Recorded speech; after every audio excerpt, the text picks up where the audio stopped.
All right, and we are live. Again, very sorry for coming in kind of late. I had to go to the bathroom. So sorry about that. Sorry for coming a little late. Dak throws across the middle, so we caught us by Z Lamb to the 18 line. So Cowboys are driving. There we go. All right. I picked the Cowboys to win. I'm kind of hoping they will. So hopefully that is. Hey! How you doing there, Dubby? Hey, congratulations on both of us getting a win this weekend. Yours obviously a lot more exciting than mine was. I want to hear your opinion of that Bears Bengals game because that was crazy. This game right now, starting off with the first down attempt at the 18 line, will be handed to Javonte Williams. Got a big old hole up to the 10, up to about the 6 line. Oh, sorry. Correction. 7 line.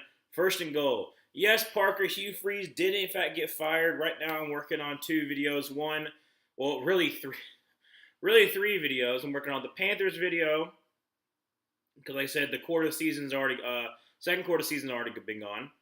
Then I'm talking about the Auburn video because Hugh Freeze finally got fired, and also the basement video. A lot of videos I'm working on. I formation, under center, going to be a handoff to Javonte Williams. Going to try left side, gets tripped up back at the 10 line.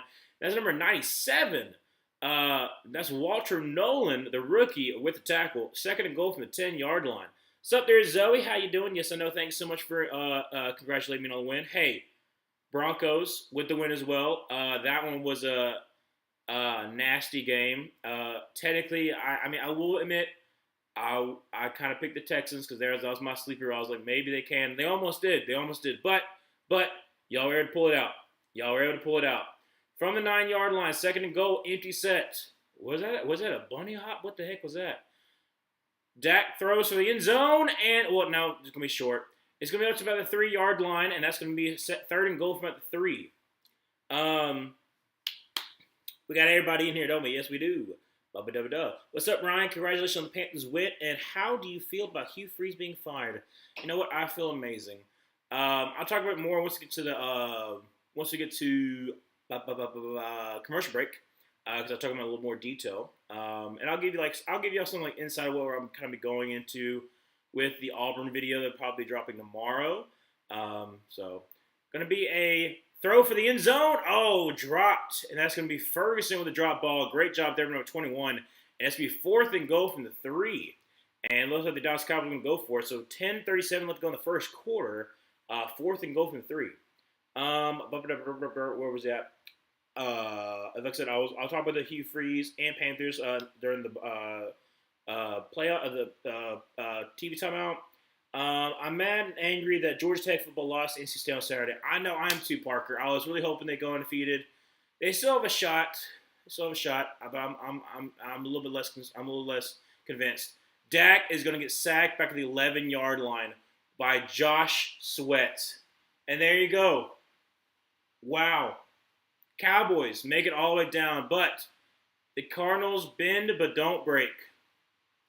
Yeah, Tyler Guyton just got absolutely worked by Sweat there. Absolutely worked. So still 0-0, obviously. 10:32 left to go in the first quarter. We're going to TV timeout. And the Cardinals will get the ball at the 11 line when we come back. But yeah, let me I guess I'll talk about the Panthers and Hugh Freeze. I'll go with Hugh Freeze first. Like I said, I'm gonna make a video about both of them. Recapping the Panthers games from week 5 to week 9. I'm really glad that I waited a week. I was like, I might make it works. Just give it to Dow. It was working for us. And our defense stepped up when it needed to. Like obviously, Jordan Love still had a pretty decent day, even though he did throw that pick and he should have thrown 2 picks. He still had like a lot of air, yards to the air. But when the defense needed to come up most, they were able to deliver, and we won. And now we're 5-4. And the next 2 weeks, I don't want to Debbie down on you, Emmanuel, but the next 2 weeks are winnable. Saints and Falcons. I'm going to the Falcons game. If there is some way who the Buccaneers have left, who the Buccaneers have the next 2 weeks, there's a legitimate shot that the Panthers could be leading the division. There is a legitimate shot that what happens in the next 2 weeks, the Panthers could be leading the division because we will be playing the Saints at home, and not the Falcons. And the Buccaneers have. I know they have the Bills, and I'm pretty sure they have the Patriots. So I'm just saying I am super hyped right now for the Panthers. For the Auburn Tigers, I'm hyped for a different reason. I'm upset with the fact that us. I watching the Kentucky game. I was so depressed, and I was like, I'm just gonna have this on the background while I watch this World Series. I watched Game 7. I had Game 7 on my phone while I'm watching the TV. I'm like, let me just focus more on this right here. So, but we got rid of Hugh, and now it's all hopium. Now it's all hopium. From the 11-yard line, play action pass, and it's going to throw it to the dirt. It's supposed to be a screen, but it's nice covered up by the Cowboys. Second down 10 for the Cardinals. But yeah, see. Yeah, that was a crazy game. I don't understand what it is about a Ben Johnson offense that just runs so much smoothly once Swift is taken out of the lineup, LOL. Yeah, Kyle Monangai, goodness gracious, 5'8", like 210?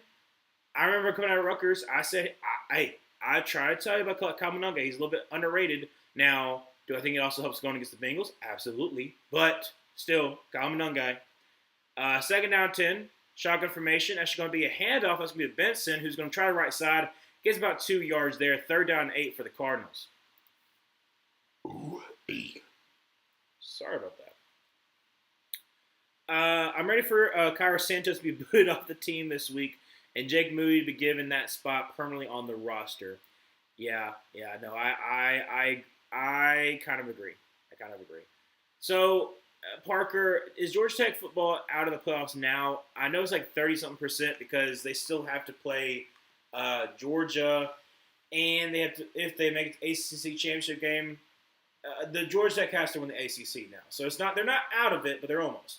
Third down and 8. Throws, and that's going to be caught. That's going to be my boy up to the 31-yard line. Marvin Harrison Jr. I need Marvin Harrison Jr. and George Pickens to do well for my dynasty because my fantasy week was abysmal. It wasn't necessarily abysmal. It's just that Patrick Mahomes and Vidal put up a combined 13 points, and I was not prepared for that.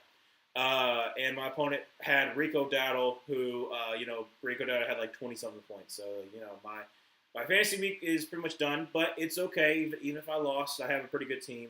But if my dynasty team can win, I'll be looking pretty good. I'll probably either second in the league. So we have 2 tight ends set over to the left side from 31-yard line under center with let's see, who is that? Number 20.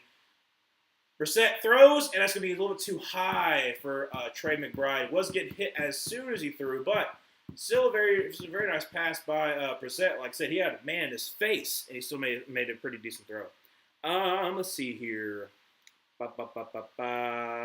I'm really hopeful that the Bears can probably sign Asante Samuel to fit that role until Jalen Johnson can return, whenever that is. Might not be until the far back half of the year. Yeah, and like I said, you're in that spot as a Bears team that you're in a very difficult division because like I said, the Vikings are still opportunistic, and the Packers and the Lions are still a good team. So under center, draws back a pass, and Brissett steps in the pocket. It's going to roll it to his right, throws on the run, and it's going to be incomplete. Try to get to Michael Wilson. Third down 10, 8:48 left to go in the first quarter. But yeah, you definitely, like I said, you still got a shot. You still got a shot at making the playoffs, but good night. But yes, great win for you, Zoe. I really wanted Emmanuel's team to win as well, dude. The fact that the Falcons had I don't want to be mad. But Parker Romo missing the extra point is crazy. But like what we were talking about yesterday, the Falcons just Falcons. That's pretty fair, W. It's pretty fair. I was thinking. Oh, I'll come back to your W. It's third down 10. Third down 10, shotgun formation, trips to the left. Brissett, free play, drops back a pass, and throws, and that's going to be caught by Marvin Harris Jr. up to the 45-yard line. Doesn't even matter offsides. There's a 15-yard gain. First down 10 for the Cardinals. What was that? Yes, right. Almost interception. I thought the Panthers were going to get that, but I can't believe how long he had back there to throw it. Let's just say I'm going to try to be as nice as I possibly can. Unfortunately, Mike Jackson does not have hands. He doesn't, and it's okay. Like I said, he is shown to be a solid number two option, as long as the number two option is not him facing off against a very athletic number two. As long as it doesn't happen, he's a solid number two. If it's a very athletic guy like a George Pickens, he gets absolutely cooked. So, draw straight pass, first down 10, up to him, throw it. That's going to be, try to get to Marvin Harris Jr. again on a comeback route. Incomplete, second down 10, 8:21 left to go in the first quarter. But yeah, like I said, it probably could have been pick six too. The game is the game that really got me in the dumps. I'm tired, boss. The Bucks not being first in the South would be nice, but I don't like that. That would mean you would be insane bragging rights over me. If we swept, probably so. If we swept, probably so. And also, I would also make a video because I probably make like a short or like a blog at the game. Roll out to the right, give me a short throw, so we caught by Michael Wilson, gets to the 50-yard line. So I'm getting 4 yards there. Third down 6 from the 50. 8:09 to go in the first quarter, so 0-0. But, like I said, the Cardinals are at midfield. Yeah, like I said, it would be nice. And technically, the Panthers still need your help, Falcons. We need you to beat the Buccaneers on Thursday night. If you can do that for us, that would be very much appreciative. Because, like I said, I don't think as much hopium as some Panthers fans have, there's no way we're going to be sweeping the Bucs. So I'm hoping that we can get some help from y'all. Shotgun formation. Running back to his right, trips to the left. Draws back a pass. And he's going to throw it to the left side. And it's going to be, it's going to be an incomplete pass. It's going to be offensive pass interference to Trey McBride. You pushed off, bud. You pushed off. I would be surprised if it's defensive pass interference. What's up there, Daniel? How you doing? Happy Monday. Miami Hurricanes football lost again. Yes, they did, Parker, to SMU. I thought that Miami was a little bit of a false. They were a pretender for sure. Wait, hold a second. They're calling on Marquise Bell. Hold a second. I saw the push up on Trey McBride. So let's see here. So, okay, yeah, right there. Okay. I didn't see until later on when Trey McBride pushed off, but okay. Yep, that's okay. I'll give it that. That is a pass interference. So automatic first down for the Cardinals. 7:30 left to go in the first quarter. And they are at the, let's see, the spot foul. So they're at the 45-yard line. Brissett under center. Knight in the back. So Knight in the backfield. Oh, now out formation. Going to be a handoff to Knight. He's going to try the right side. Gets like maybe 2. Maybe. Second down 8. Yeah, Miami definitely is going to be out. Miami has to win out to be able to make the playoffs because they're not making the ACC championship game. So they have to win out to try to even make it. I don't think they're going to. And I hope they don't. I don't believe they should. They deserve it. Thanks, Dobie. I was happy for you when I saw that the Bears won. I also was hoping that the Falcons would get the win. That's what I'm saying, Zoe. It's unfortunate that we could not all get the win. We couldn't all get the win. We almost did, unfortunately, for a field goal kicker. I formation, going to send off to the right side, and it's going to get maybe it's like 2 yards. Not really getting that much, but it's third down 6 once again. 6:40 left to go in the first quarter. Cardinals are still trying to drive. So they're not really getting a lot of the explosive plays unless it's to Marvin Harris Jr. What was that? Oh, yeah. I don't know how to feel about us. I've had time to cool down. I'm thinking more clearly, and I don't know how to improve this team truthfully. You win against the Patriots, who are a really good team. I think the Patriots are still a really good team. I do think the Colts are a little bit false. I've kind of been saying that. I've been trying to convince Luke that there's a legitimate possibility for the Texans to win the division, and he's like, no, there's no way. And I'm like, there kind of is. Check down. It's been a Michael Wilson.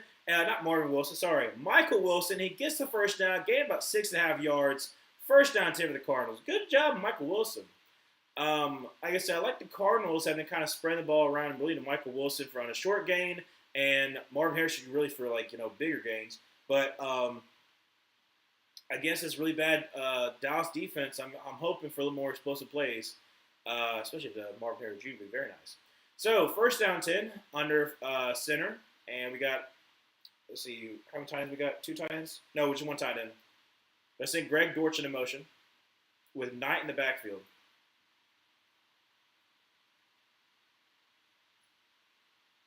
Oh, fumbled and he had a fall back on it. Daggum, Jacoby Brissett. Fumbled the snap. Loss of 2 yards. Second down 12. Daggum. All right. Let's see what was I talking about. But yeah, I don't I think you played a really good team.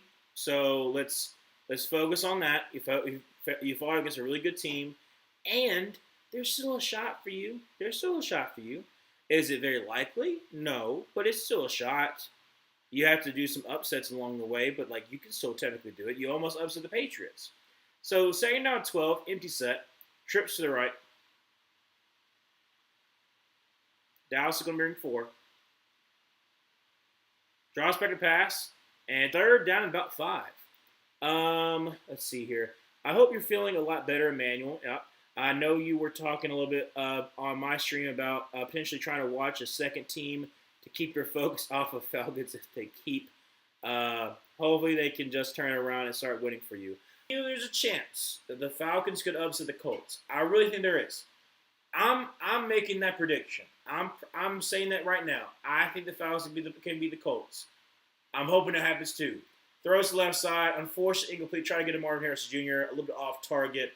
4th and 5. 3:42 left to go in the first quarter. Got to kick this ball away. So I'm just saying that for you, Emmanuel. I do think there's a chance.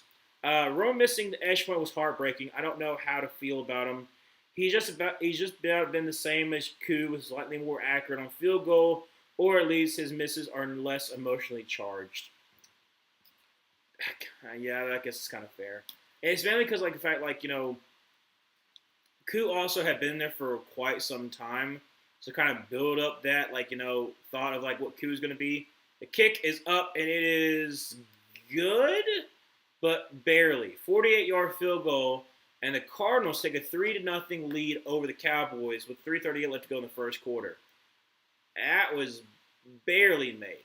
Good night. Let's see here. Show us the angle. Yeah, barely. Barely made that one. Let's see here. What was that? Will Northwestern football beat USC or not? I don't think so. I think USC is a decent enough team. I think USC ends the season C. USC has to play Notre Dame, right? So I think USC either ends the season with 9 wins, because they could be 9-3, because USC just beat Nebraska. USC has who is USC? Who do they have next? Let's see here. USC football.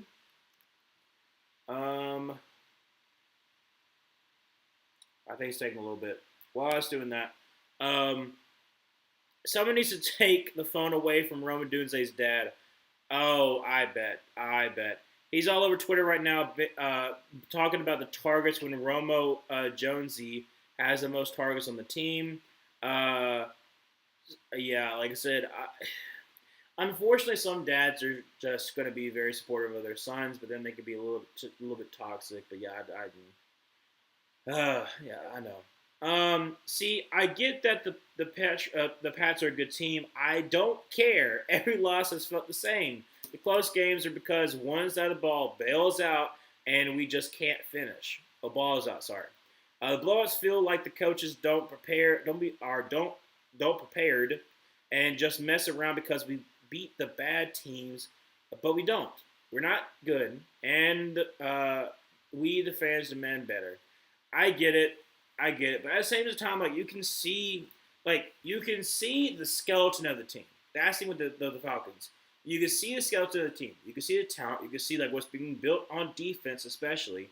It's just, can you bring it all together? And I don't know. I'm pretty sure you probably would keep Morris for another year. I feel like that's fair to him, even though you might not like it. I think it's pretty fair. So if that's the case, like you gotta hope and pray that your next offensive coordinator is really good. You gotta hope and pray your next offensive coordinator is really good, so you can kind of actually get the most out of this offense. the Colts got cursed by the curse wheel.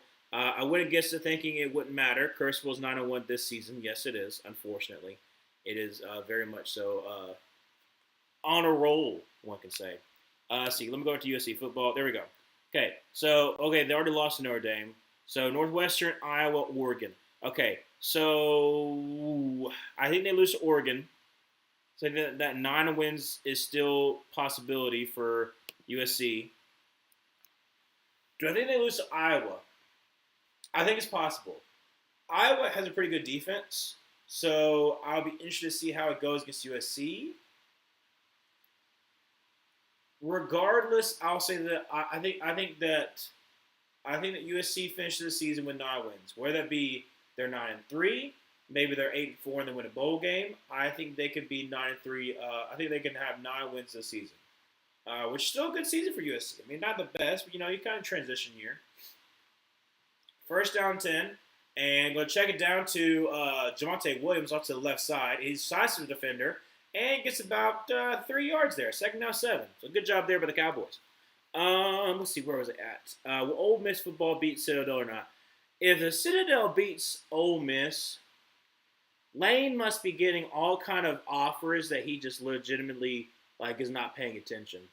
I hate that a franchise legend got so bad that we replaced him with a guy who couldn't cut it on the Pats practice squad, which the broadcasters wouldn't shut up about. Well, I did not watch the game, so I'm on 7. It's in Dunze.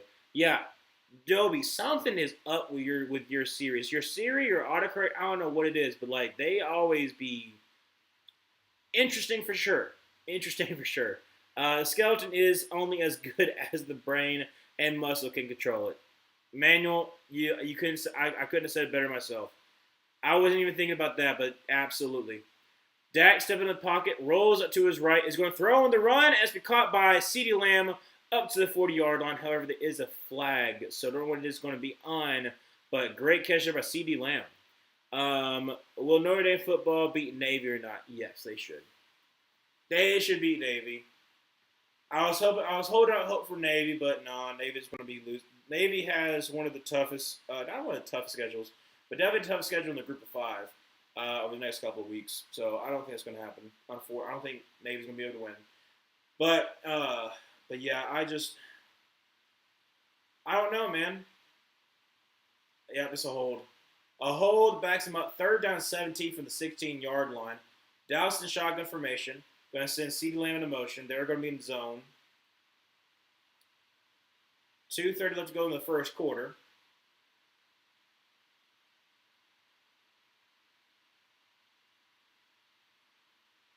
Play clock down at 6, 5, 4. Better hurry up. Drops back to pass. Dak. And hit as he threw. It's going to be Oh, how did you drop that? Who is that? Who is number 2? How do you drop that? It fell into your lap and he just drops it. Oh, it's Wilson. Oh, okay. So, yeah, Josh Sweat is absolutely demolishing the tackles. He got inside on, I don't know how he dropped that. He got inside on Terrence Steele and was able to get to Dak and almost, like I said, forced a pick.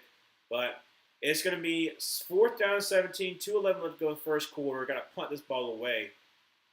I mean, and there's a flag. Another flag. Goodness gracious. Well, the broadcasters won't shut up about how great the Bengals were apparently. Their offense, sure, their offense is good, but their defense is terrible. Until the Bears can kill those narratives, analysis will always be like that to them. Were they talking about the Bengals in general, or were they talking about the Bengals offense? The Bengals offense is good. I get that. But if you just say the Bengals in general are good, then you must not be watching football. Almost blocked punt, but Anger gets it away. It's going to be returned about the 50-yard line to the 46-yard line. Great job there with Greg Dortch. And it's going to be great field position for the Cardinals, who, again, are up 3-0. Will Tulane beat Memphis or not? Oh, Parker, that was a hard one for me to predict. That one is going to be on Friday. I'm going to be going up to Nashville. Like I said, I'm going to the Auburn-Vanderbilt game. I I want to say Memphis. I want to say Memphis. Um, so yeah, I'm gonna say Memphis. I think their offense is better. Um, so I'm going Memphis, but like I said, I think it's gonna be a back and forth kind of game. It's gonna be a fun game to watch for sure. So like I said, I'm definitely that night when we get up to Nashville. But um, but yeah, no, I'm going Memphis, and because I think that I think John Summerall is getting a little more. Uh, I think he's going to have a little more distraction because he's constantly being like bombarded, like come coach our team. So, which Ryan Silverfield is not. Silverfield, who's the head coach of Memphis, is not, which is kind of surprising. But you know what's funny? I started Brock Bowers and Drake London on the same team. My two second round Pookies finally did the thing, and I think I most started Pitts over Bowers.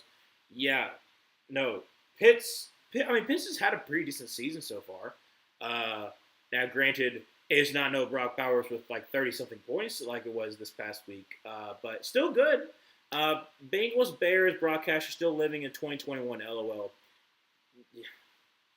I think also because it depends on who the broadcaster is, because I don't really watch the broadcast like that much anymore. Either I'm streaming or just have it on in the background. I want to listen. But apparently, the game was it the Monday night game? It was when Troy Aikman was talking about it, and Troy Aikman just kept on dogging on Caleb Williams for no reason. So there's also that kind of thing too, that kind of narrative. Like a lot of people just for some reason don't like Caleb Williams. I don't understand why, but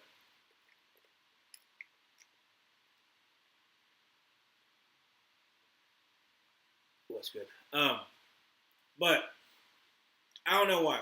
I don't know why. I will say the Bengals are always like a fun team to watch, unless you're a fan of the Bengals. If you're not a fan of the Bengals are fun to watch because you never know what's going to happen. However, however, um, they are. If you're a fan of the team, they make you worry so much. And that's why I'm glad I'm not a Bengals fan. Going to be tossed up to the left side. He's got some room. He's going to get up to 45 and down at about the 41-yard line. Nice gain there, about 7 yards by DiMarcado. And it's going to be third down. Oh, no, it's not third down. Second down, about 3, maybe 4. Oh, lost 5 straight, all by 4 points or fewer because, like I said, they did start season 2-0 when they beat the Panthers. We almost came back on them, but unfortunately, Calais Campbell did do his, showed off how great Calais Campbell can actually be, and we lost that game. And ever since then, they have lost every single one of their games by 4 or fewer points, which is crazy to think.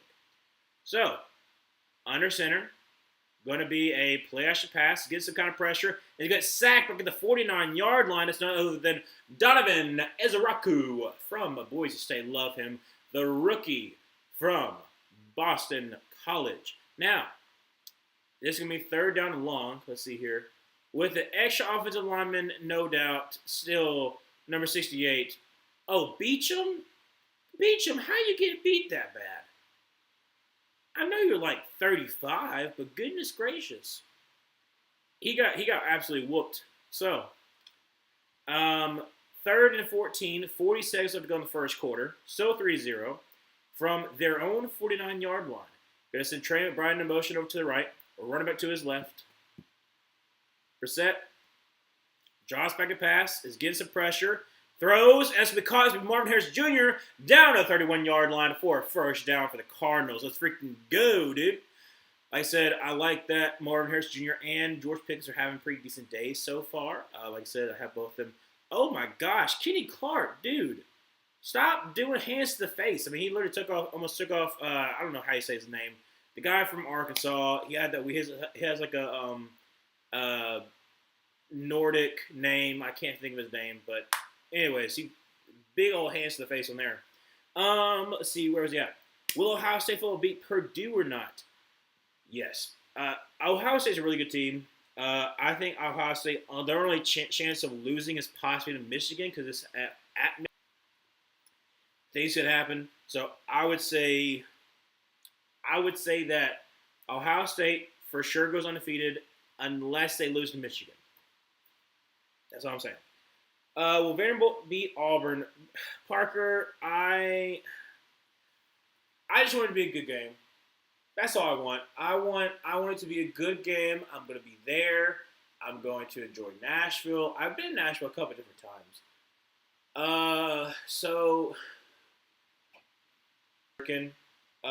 so it'll be fun in a way because I think like there'll be like a lot more energy. But I'm really just kind of ready to see like I want to see how Vandy's football and yes, they lost to try to make it in the playoffs. Like if Vandy wins out and your two losses are to Alabama and Texas, that's not two bad losses, and you have good wins. So if I'm Vandy, I feel pretty good. If, like I said, especially you can beat Tennessee. I mean, Tennessee will be like probably 8-4 that at that point if Vandy beats them. But like I said, Vandy still has a shot. So I think Vandy does win. Unfortunately, I just want it to be a good game. I want it to be a good game. That's all I want. See, Emmanuel. Also, did y'all see that Cam Little broke the? Yes, I saw that. I saw Cam Little break the field goal record at Baumhauer's. We were coming back. Like I said, me and my family went to Dahlonega up in northern Georgia, and we were driving back. We stopped by Baumhauer's just to get something kind of quick, but like still like kind of like stretching our legs a little bit. And I saw him break the field goal, a 68-yard. I thought it was 70 at first, but a 68-yard field goal, yes, that was crazy. Crazy, because, it would have been good from like 71 or 72. But I mean, handoff right in the middle, up to the 20, up to the 15. He got tripped up, down. That's be DeMarcado. That was, I'll say this. It was great blocking, but the immediate pressure kind of took them away out of the play and created that hole. So, immediate pressure is supposed to be almost like a trap, and DeMarcado reads it perfectly, cuts back inside, amazing hole for him to run through, and if it wasn't for Donovan Wilson, it would have been touchdown. So down to the 15-yard line, first down 10, shotgun formation with DeMarcado to his right, Jacob Brissett is going to drop back to pass, throws, because it's going to be Marvin Harrison Jr. down about the 8-yard line, so nice getting there 7 yards, second down and 3. Glad who shall not be named is finally out of that record. He doesn't deserve anyone saying his name. Exactly. He who shall not be named. Let's just say, he was that guy who won the Texas game. Texas A&M for the last time they just played each other. That guy. All right, second down 3 from the 8-yard line. Shotgun formation with DeMarcado to his left. Going to be a hand to DeMarcado, who is going to try to get the first down, but I think he's going to get about 2 yards there. So third down and 1 for the Cardinals. Great job there by, is that Jadeveon Clowney? Yes, it is. It's so weird seeing with the number 42.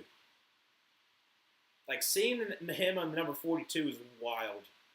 So third and 1, 3:15 left to go in the second quarter.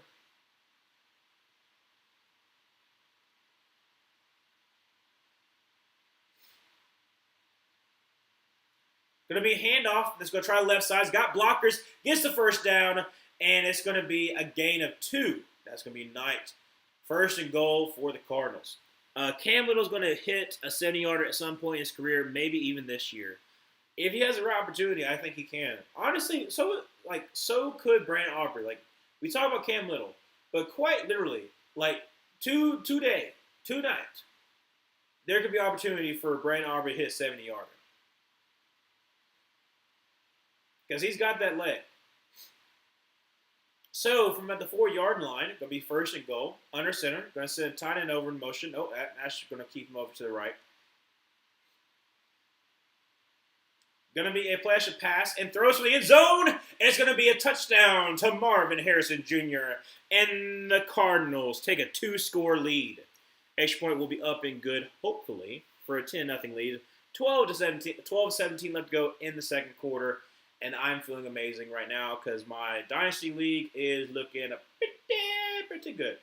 Hopefully that Marvin Harrison Jr. continues to develop. I have him. Oh my gosh. Oh Lord. Okay, that like I saw where he fell. I saw where Deron Bland fell. But looking at Deron Bland's feet, he got crossed up so bad. Please show it one more game. Kick is up, kick is good. Please show it one more time. Oh my gosh, it's so bad. Please, oh, no, show it again. Show him get crossed up. Oh, they're not gonna show it. Dadgummit. Dude, he like full on like Allen Iverson like made him look so silly. It was kind of funny to watch, honestly. It's funny when you pay someone that much money and they get absolutely destroyed. I just don't understand how in the world well, not how, but why in the world they paid Deron Bland that much money. Like I said, he did have that one in preseason for sure. If you told me that a kicker would kick a 68-yard field goal, I'd have thought it would be Aubrey. I hope we see Aubrey and Little go band for band like Sammy Sosa and Mark McGuire. That would be fun, especially like as like the season continue. Like if they get more comfortable kicking like 70-yard field goals, like you could legit see a lot more people trying it, especially like near the end of halves. I don't miss that Matt Eberflus. Yeah, the Matt Eberflus. The game management, you don't miss that aspect, or the terrible play calling.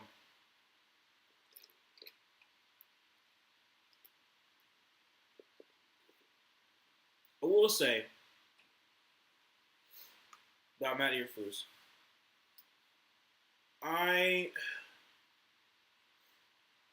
do think he's shorthanded with the Cowboys players. At the same time, I don't know why it took you until about the Commanders game to realize, hey, I've got two cornerbacks that really succeed in man coverage. Maybe I should play some more man coverage. And it worked for the Commanders game, but it hasn't really worked as of late. The Cowboys are in an interesting spot, to say the least. I legitimately believe that the Commanders are going to bottom out because of the fact that you had a whole Jaden Daniels situation. What in the world is that? What is that? I don't know mascot. I must not know mascots like that. What in the world is that? Oh, Predator Badlands. Okay, I thought it was like a mascot. Here, yeah, show it. Show it. Show it, ESPN. Show them get crossed up. Huh. There we go. Looky there. Oh, that's amazing. Oh, that's amazing. Yeah, look at CeeDee Lamb just like, ooh. Oh. Sorry, but that was amazing. That was amazing to watch. 12-17 left to go second quarter. 10-0. And I picked the Cowboys to win. So I just picked the Cowboys to win because I could see this coming from a mile away. Return by Turpin up to the 2, up to the 15, 20, and up to the 25-yard line, down to the 26-yard line. That's where the Cowboys are going to start. 12-12 to go in second quarter, down by 10. Let's see what they can do. Will Washington football beat Wisconsin? Yes. Washington, I think, is a pretty solid team. Wisconsin is definitely not. It's just a matter of time before Luke Fickell. Wait. 6 catches is Marvin Harrison Jr.'s career high. He's got 5 catches so far. They just said 1 shy of his career high. 6 catches? I did not realize that. Hand off to Javonte Williams, who's going to sidestep the defender and gain about 3 yards. Well, about 2 yards. Second down 8. Indiana beat Penn State. If Penn State can somehow defeat Indiana, who's on an absolute tear, that will be one of the biggest upsets in the sport. I would put down a lot of money, and I don't sports bet, but I would put down a lot of money that Indiana will be able to destroy Penn State. Just because of what Penn State's been looking like, not been looking good. Shotgun formation, just by the pass, throws to the right side. It's be caught by George Pickens, and he's going to get up to about the 40-yard line. Nice gain there of about 12 yards. And that's going to be a first down 10 for the Cowboys. Let's see here. The fact that teams can now kick from inside their own... I got John Fox. Shotgun formation, trips to the right with... shotgun formation, trips to the right with... Nope, Javonte Williams going to call into motion. Now come back to motion. And going to be hand of Javonte Williams. Got some room. Going to get the first down up to about the 48-yard line of the Cardinals. 9:33 left to go in the second quarter. Still 10-7. Sorry. 10-0. Might be 10-7. Who knows? Maybe the Cowboys can score a touchdown here. Like I said, still plenty of time in this second half. Well, second half. I meant to say second quarter, and I said second half, and I meant to say second quarter, and I was going to say first quarter. I'm all over the place. Sorry about that. 9-11, never forget. Second quarter, draws back the pass, and steps in the pocket, is going to scramble. It's going up to the 45-yard, up to the 40, and slides just short of the first down. Second down and 1 for the Cowboys at about the 39-yard line. But yeah, like I said, the fact that we are able to see kickers like absolutely destroy balls. I think that obviously like them being able to actually work on their K balls definitely helps a little bit, but also just have a lot more. You have a lot of talented kickers, a lot of talented kickers. So 2 tight end set, going to be to the right, be strong right. Going to be a play action pass. Drops back a pass. Takes a shot for the end zone. Please. Oh, just short. Try to get a CeeDee Lamb, and it's going to be a 3rd and 1. And that's Max Melton on the coverage. Look at you, Max. Him and his brother, obviously Bo Melton, who's on the Packers, Max Melton on the Cardinals. But great. Oh, wow. Great. He crumpled him. Oh, my gosh. Javonte Williams in pass coverage. What a pass coverage. Pass protection. Literally crumpled Mac Wilson. Goodness gracious. So, under center. Strong to the right, going to send Lipke into motion. Going to be a hand of Javonte Williams. Going to try the right side. Gets the first down. Gained about 3 yards there. First down tip for the Cowboys. 8:17 left to go in the second quarter.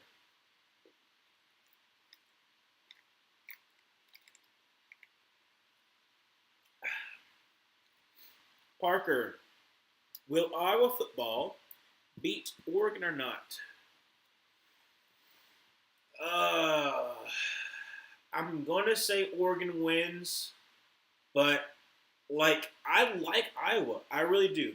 Do I think they're explosive on offense? Absolutely not, and they never will be. But is their defense solid? Absolutely. So, I think it's going to be a knockdown, drag them out kind of game. Oregon's going to look terrible, but I think they're going to pull it out. I think they're going to pull it out. But it's going to be I think maybe Oregon scores 20 points, and Iowa's probably going to score either 10 or 13. So it might look a little better than he is, but it's going to look a nasty game. It's going to be an actual awful game. That's what Iowa likes it to be. Second down 7, and going to be a play action pass. Is going to throw across body. It's going to be caught, and that's going to be George Pickens with a great grab. It wasn't very accurately thrown. But George Pickens catch it. Is there a flag on the play? It might be a hold. Let's see. 7:05 left in the second quarter. I mean, goodness, Dak, are you drenching yourself? Holding on the offense, yep. On Jake Ferguson. He was holding on Josh Sweat, so that's what I thought. Speaking of Josh Sweat, I just now realized this, I guess. But, it's a bad hold, too. But Dak Prescott is legitimately drenched. I don't think I really recognize it a lot, but he is legitimately sweating so much. It looks like he's just dousing himself in water. So that penalty makes it second down 17 from the 42-yard line. Is that Jonathan Mingo? Yes, it is. Goodness gracious, Jonathan Mingo. And Dak avoids the pressure, rolls up to his right, is going to throw on the run, and it's going to be too high for George Pickens. Third down and 17 for the Cowboys. 6:40 left to go in the second quarter. I don't know okay. Oh, it was Zaven Collins who got there first. Zaven Collins got there immediately. Terrace Steele, absolute booty cheeks. And Dak's able to roll out and throw on the run, but he still is a little bit too high, unfortunately. Like I said, George Pickens did beat Budda Baker. Wait. Why are you complaining about George Pickens? You overthrew him. Third down 17, shotgun formation with fullback to his right, draws back a pass, And they're going to throw a little check down, make it a little easier for Brandon Aubrey. Fumbled, and the ball goes up in the air, recovered by Buda Baker. 6:30 left to go in the second quarter, and Ferguson coughs it up. Bro, you had a great opportunity. It's a great punch out. I believe it's Mac Wilson. It's a great opportunity for you. Oh, look at that, Steve. Stephen A. Smith is just looking over at Jerry Jones. Oh, that's hilarious. So Stephen A. Smith is sitting up there next to Jerry Jones, and he's looking here like,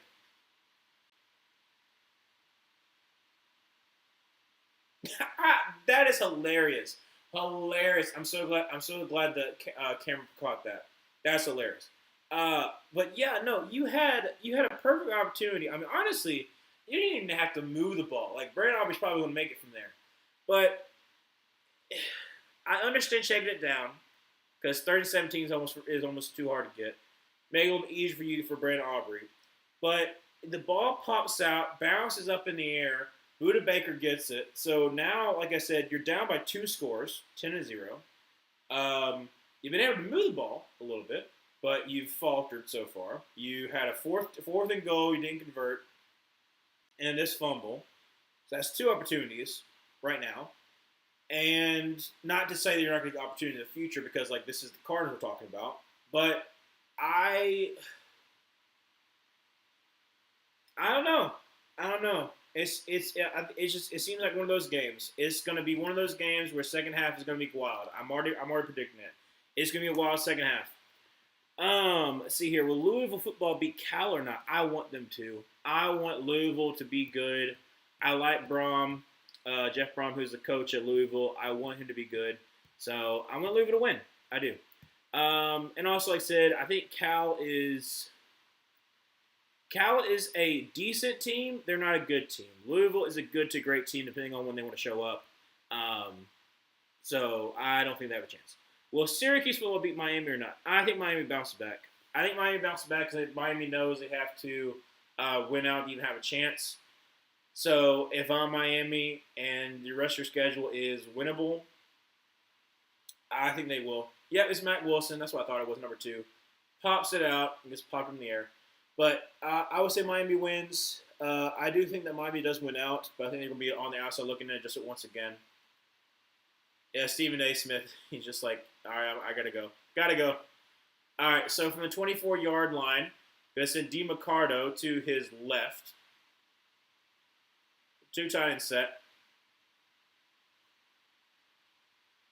And going to be handed to DiMaccardo, who's going to try the right side. Gets maybe 1, but gets absolutely eaten up by Kenny Clark. 2nd down 9. Sorry. Excuse me. Goodness gracious. Manuel, I'm playing Retro Bowl college right now and playing as Auburn, but it's the exact opposite of in real life Auburn. Great offense that can't stop a nosebleed. I only got freshman defenders that aren't very good, LOL. I don't know what I'd rather have. An amazing defense that we have right now or an amazing offense. Honestly, at this point, I'd much rather have amazing offense than just suck it up. Great move by Trey McBride, and he was able to get the first down, gave 10 yards there. It was supposed to be like a little check down, but makes a nice little spin move by Trey McBride. Honestly, I don't know who I want to put as the best newer tight end, if I want to say Brock Bowers or Trey McBride. I think because Trey McBride's been in the league for a little bit longer, I'll probably say Trey McBride. As far as like one of like the younger ones, that's like the next class. Him, Sam Laporta, Brock Bowers, I've already said. Who's another one to be under that new? I guess Kincaid as well. That's another thing too. Drops by the pass, rolls up to his right, and unfortunately bad pass thrown. Not only on my fantasy did I have to go against Rico Dowdle, but I had to go against Dalton Kincaid, who I did not think that was going to be a problem, but it was. So, yeah, that's the reason why I lost this week. But, yeah, no. I don't know. First takeaway for Buda Baker since 2022. That wasn't his last time he made an All-Pro? I think he made like All-Pro that year. because he had so many turnovers, so many tackles, that kind of stuff. From the 35-yard line, going to be a play action pass, and is going to get sacked by Jadeveon Clowney up to the 30-yard line, third down and 15. Look at Jadeveon Clowney getting himself a sack. Beach him. I know my voice sounds bad, but lost from the 29-yard line, third down 16. Gonna send Zay Jones in motion. Draws back to pass, and it's gonna be a hold. Doesn't matter. Checks it down, but doesn't really matter. It's gonna be a hold. So, I mean, technically, if they wanted to, they could accept this because it only gains about like 6 yards, but it's a hold. So, yeah, it doesn't matter. Will Clemson beat FSU or not? Parker, if you had asked me last week, they declined the penalty. If you had asked me last week before the Duke game, I was like, yeah, I think Clemson will win. At this point, I don't know how bad it's going to get for Clemson. I don't. I thought Clemson would be a good team. Now, I did not love Cade Klubnik. I've never been a fan of his. But I was like, you know what? That defense, I think, is pretty solid. Like I said, I think that they got a good corner who's like his brother AJ Terrell. They got a good defensive line. I think they can be pretty good. It's the ACC. How hard can it be? Punt is away. And it's blocked. Oh my gosh, it's blocked. Dallas fall on it, and he does. Touchdown for the Dallas Cowboys. And what a turn of events for the Dallas Cowboys. You were down 10-0, but now it is 10-7. So I was technically right, just a little bit late. So 3:58 left to go in the second quarter. I was going to say I'm glad I paused when I was talking about it because I was like, the punt is about to be away, and it got blocked by Nealand. So there you go. No, actually, no, Sam Williams, my bad. Sam Williams is the one who blocked it. No, yeah.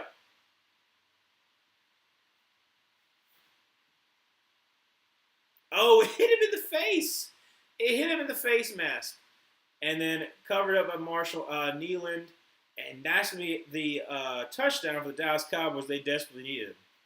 So, hey, it's a one-possession game. Brandon Aubrey on for the extra point. Kick is up, kick is good. So 3:58, let's go in the second quarter, 10-7. But yeah, I would have said that it would have been an easy Clemson win. But after that Duke game, when you give it 46 points? Duke is a fine team. Manny Diaz, I think, Manny Diaz is a fine head coach. He's not really great. He's a good DC, though.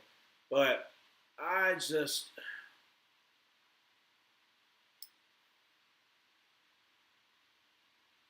don't know who gets fired first. Mike Norvell or Dabo Swinney. And,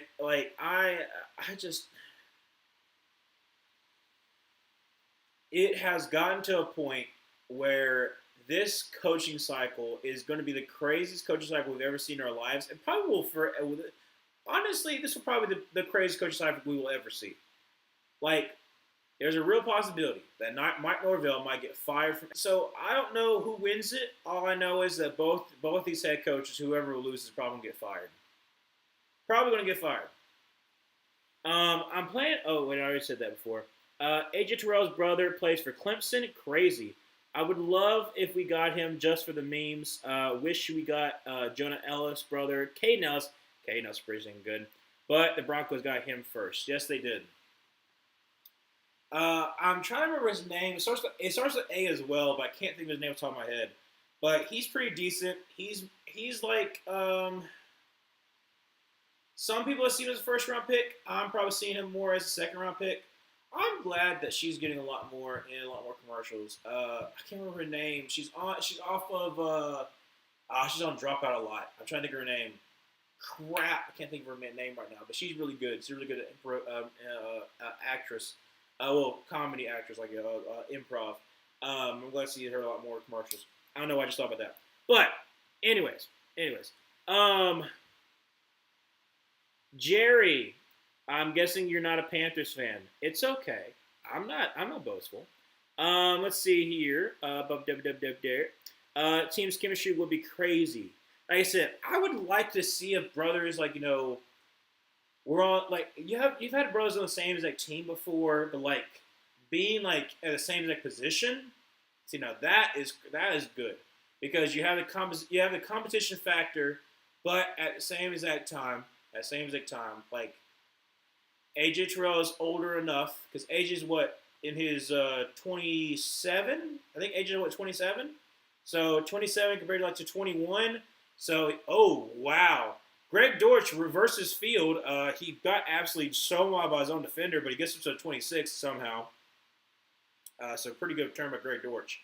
Um, but you'd have that in that transition near a year. Oh well, you don't have your first round pick. I mean, you can probably get a second round, maybe. I don't know. But that would be something. That would be something they can get him. But yeah, Jerry, what is your team by any chance? Well, Texas Tech football beat BYU. Oh, bro, that's a hard game to predict. That is a really hard game to predict. I had to get back with you on that one. First and 10. There's some pretty good games this weekend. Not gonna lie. First and 10 for the 26-yard line under center. Going to be a play action pass. And had to check it down. It's to be caught up to 30-yard line, 84 to 35, the 41-yard line, and that is who's 84? I can't remember who 84 is. Can't see it. What's your name? Higgins. Higgins. I can't think of who that is. Off the top of my head, I can't think who that is. First down and 10. Sorry. About the 41-yard line. I keep my hand not getting stuffed up. Elijah Higgins. Elijah Higgins. The name sounds familiar, but I'm trying to think where he's from. So under center from the 41-yard line, gonna be another play action pass, and it takes a deep shot down the field. Caught, great catch by Marvin Harrison Jr. down by the 44-yard line of the Dallas Cowboys. First down 10 for the Cardinals. They can just kind of slow this thing down. 2:50 left to go in the second quarter. FU. Okay, that's fine. I just wonder what your team was. Oh yeah, I got to figure out the Texas Tech BYU game. I don't know. Texas Tech has two amazing edge rushers, have pretty decent defense. Offense is okay. BYU still their identity is with their run game. I'm probably going to Texas Tech, but like I said, I think it can go either way. It's going to be a great game at noon. Going to be a check down to Higgins once again to the 40, up to 8. He takes that hit, gets us to the 35-yard line. He gets hit initially and continues going for another 3 more yards, make it second down about 2 yards. So great great 8-yard gain by Higgins. Lay off the chips, you will. That's fair. I said I'm a big boy. Let's see here. Will Wake Forest football beat UVA or not? Wake Forest defense pretty good, but at the same time, like I said, I think Virginia loses eventually in the ACC. I don't think they're gonna go undefeated in the ACC. I would be very surprised if they do. I was thinking they're still undefeated. I'm not for sure. No, they lost one team. Who did they lose to? I don't know. But at the same time, I think UVA is probably going to lose somebody. They're probably going to lose to somebody. But like I said, I'm not thinking that Virginia is going to make it to the ACC championship game. I'd be surprised if they do. Happy if they do, but I don't think they will. Let's see here. Yeah, like I said, I don't really care what Jerry says. Trolls and your generally happiness relies on the. Okay, just a second. Let me just. Get that situated. Why in the world? Jerry. Don't know who you are, but we don't be saying that. And don't be, like I said, I don't mind the fat jokes. I understand I'm fat. There's great observation. But we are not doing that. Let me get this all set up so I can actually, block them. Well, really, I don't want to block them. I just hide them from everybody, so. Unfortunately, my laptop's kind of slow, so you have to unfortunately deal with Jerry for a little bit longer. Hopefully, it hurries up because that's ridiculous. Why in the world would you want to put that in a group chat? Not really a group chat, but like a stream. I don't know. I don't know, Jerry. Yeah, like okay, Jerry. Snowflake? Snowflake. Okay, Jerry. I don't know which Jerry is kind of crazier, you or Jerry Jones at this point, honestly. Well, it's still being slow. There we go, finally. All right, so let me go to my stream and let me go ahead and hide you from everybody else. If it will let me, hopefully it will.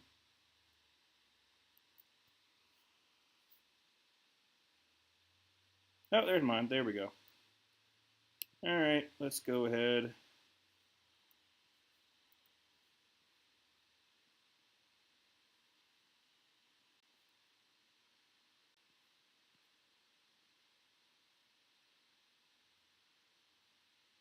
Still loading just a second. Hold a second.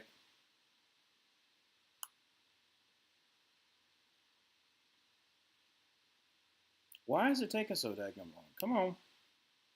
Hurry up. There we go. All right. Let's see here. User on this channel. There we go. All right. So, there we go. Wonderful. So, where were we? There we go.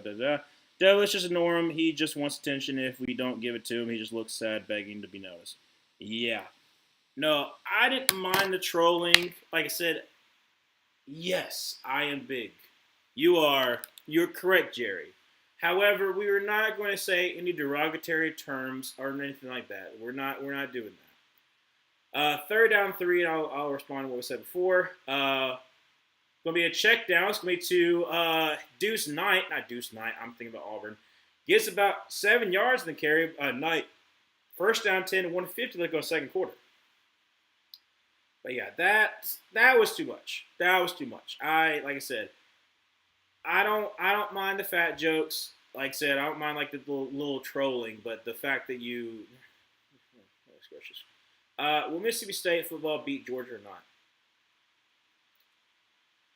I think Mississippi State makes it interesting because Georgia is not as dominant as they have been, but I think Georgia still wins. I do think it will be a fourth quarter. Georgia has to pull away, but it's gonna be a fun game. It's gonna be a fun game. Gonna be another check down up to 20 to the 15-yard line, and once again, Knight is just picking up the yards. First down 10 once again, 144, and Dallas has 2 timeouts, but the Cardinals can actually run the ball a little bit here and try to eat up some clock. Emmanuel, thank you, Ryan. Some people just have no shame. Insert Mike Tyson quote about getting punched in the face. Yeah, like I said, like I don't understand why. Like I have to constantly tell my students not to say the N word. Now, granted, like all of them, like most of them are African Americans. Like I get it, but like I was like, just don't say it in my classroom because some people are not okay with it. And so that just to kind of like not cause problems. Throws from the end zone, unfortunately, incomplete. Trey McBride's looking for a pass interference. He's not going to get it. I think he's a little too high. But second down 10. Like I just don't understand. Like the fat jokes, understandable, hilarious. Like so, lay off the chips, you will. Yeah, chips not really my thing though. But but like I don't understand it. I don't understand it. It's okay. It is what it is. It is what it is. Yeah, Jacoby Brissett is looking for the flag. Like I said, kind of, a little bit, but I think it was a little bit too high. Second down 10, 141, let's go second quarter, 10-7. Shotgun formation, and going to be handoff, and that's going to be to Greg Dortch up to 10, and almost the first down. Going to be about a yard short, 9-yard gain, and it's going to be third down and 1. Clock continues to run. Surprised Dallas is not calling timeout here. Will Alabama football beat LSU or not? Yes. I would go further, but I think LSU's defense is good. Offense cannot run the ball at all, and I think that Alabama's defense is going to be like kind of keying in on that. So Shotgun formation, going to be a handoff. That's going to be a Knight, try the right, left side, gets the first down, and he's going to, so close. But he is going to get him at the 1.5 yard line, first and goal. 52 seconds left to go in the second quarter, and the Dallas calls timeout now. Surprise now, but still. Block him in the future? Yeah, I'm probably him. If I see him again, I'll probably block him. I just wish I could have blocked him while you still had his stuff up. I should have done it right when you said all that hateful stuff, especially that last one. Can't believe him, but I'll be able to. Well, you'll be able to block in the future. Okay. Yeah, I don't know, dude. We've talked about it a couple times, but just some people, I don't understand why there's a need for that. Like, I don't know. There's being a troll, and then there's being insensitive. Like, being a troll can be, like, fun when it's picking, but then when it's, like, insensitive, and it's just like, I want to not even high school. I want to have middle school humor and to be like, ooh, that's dark. Ooh, like that kind of stuff is just kind of dumb. So, 54 seconds left to go second quarter. 1 timeout left for the Dallas Cowboys. All 3 timeouts for Cardinals. First and goal from about the 1.5 yard line. Handoff, and that's going to be, great tackle there by, I think it's Thomas. And it's going to be second and goal from about the 1 yard line for the Cardinals. So, Dallas Cowboys have called their timeout again. I hope that Team Missouri Tigers. Yes, your Missouri Tigers beat Texas on this Saturday. Texas A&M. That's right, Texas A&M. Yes, I would say Texas. Yeah, Texas A&M. If y'all could beat Texas A&M, I would be very, very happy because like it would be like that one thing that Texas A&M keeps on feeling like, oh no, this is gonna happen. We're gonna screw ourselves over because it always happens for Texas A&M. Do I think it's gonna happen this year? No, because of who they have upcoming. But if they lose to y'all and they lose to Texas, then they are out of SEC championship game. That'd be hilarious. It'd be hilarious to the fact just like that they basically have a clear path to make it to the first SEC championship game in their history, and they could fumble at the end. So Brissett plunges through. And he gets a touchdown, 16-7, 49 seconds left to go in the second quarter, and Edgeworth making it a 10-point game. I managed to get his handle if you want to add him to your blocked users list in YouTube Studio Adobe. That would be good. I don't know how to do that, unfortunately. As you can tell, I have no idea what I'm doing. I try, but I don't know what I'm doing. So when I was able to see like block this person, hide their messages, I was like, that's good. Let's just do that. But yeah, I don't know, dude. But like I said, good news is hopefully he doesn't come back.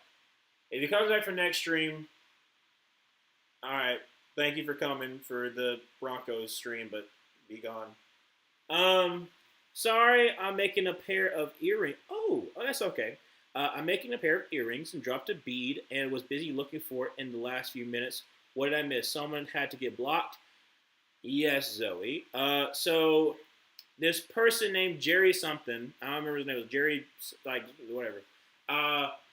His thing was F your team and you. And I was like, okay, so I'm assuming Packers, but I have no idea. And so I was like, all right, well, what's your team? Like, I was just like being like friendly. So I was like, what's your team?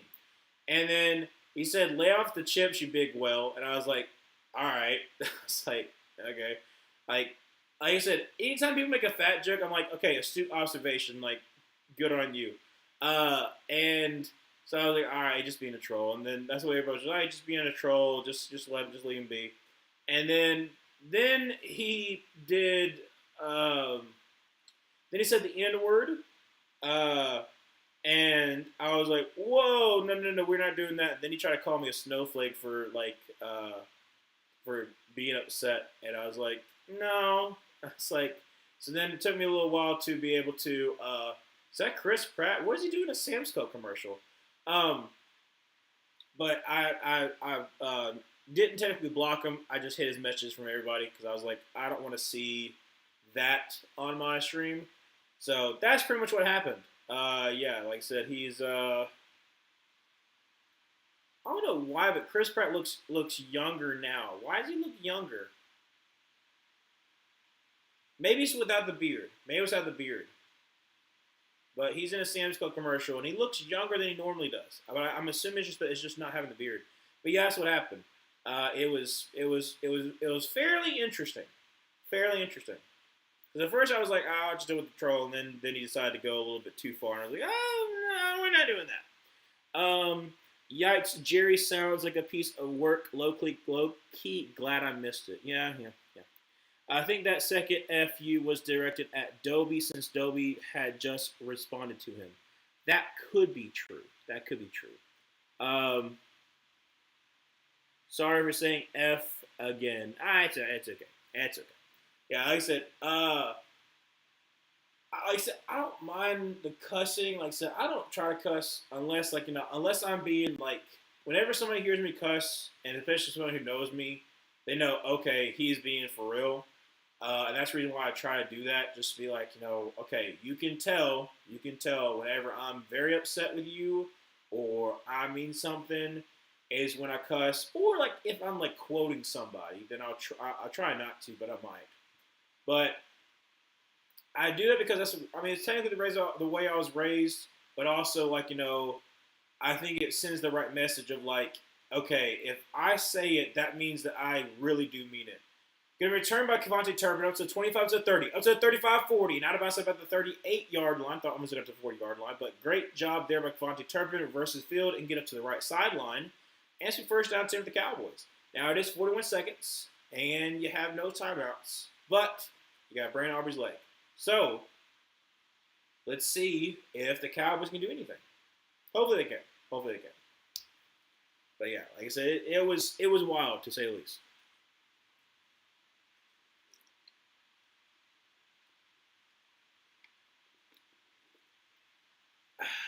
All right, so from the 38-yard line, shotgun formation with Javonte Williams to his left. Drop a pass. Avoids the pressure. Is going to roll it to his right. Throws and incomplete. Second down 10, 35 seconds left to go in the second quarter. And it kind of came up a little bit hobbling there. But Campbell with the pressure.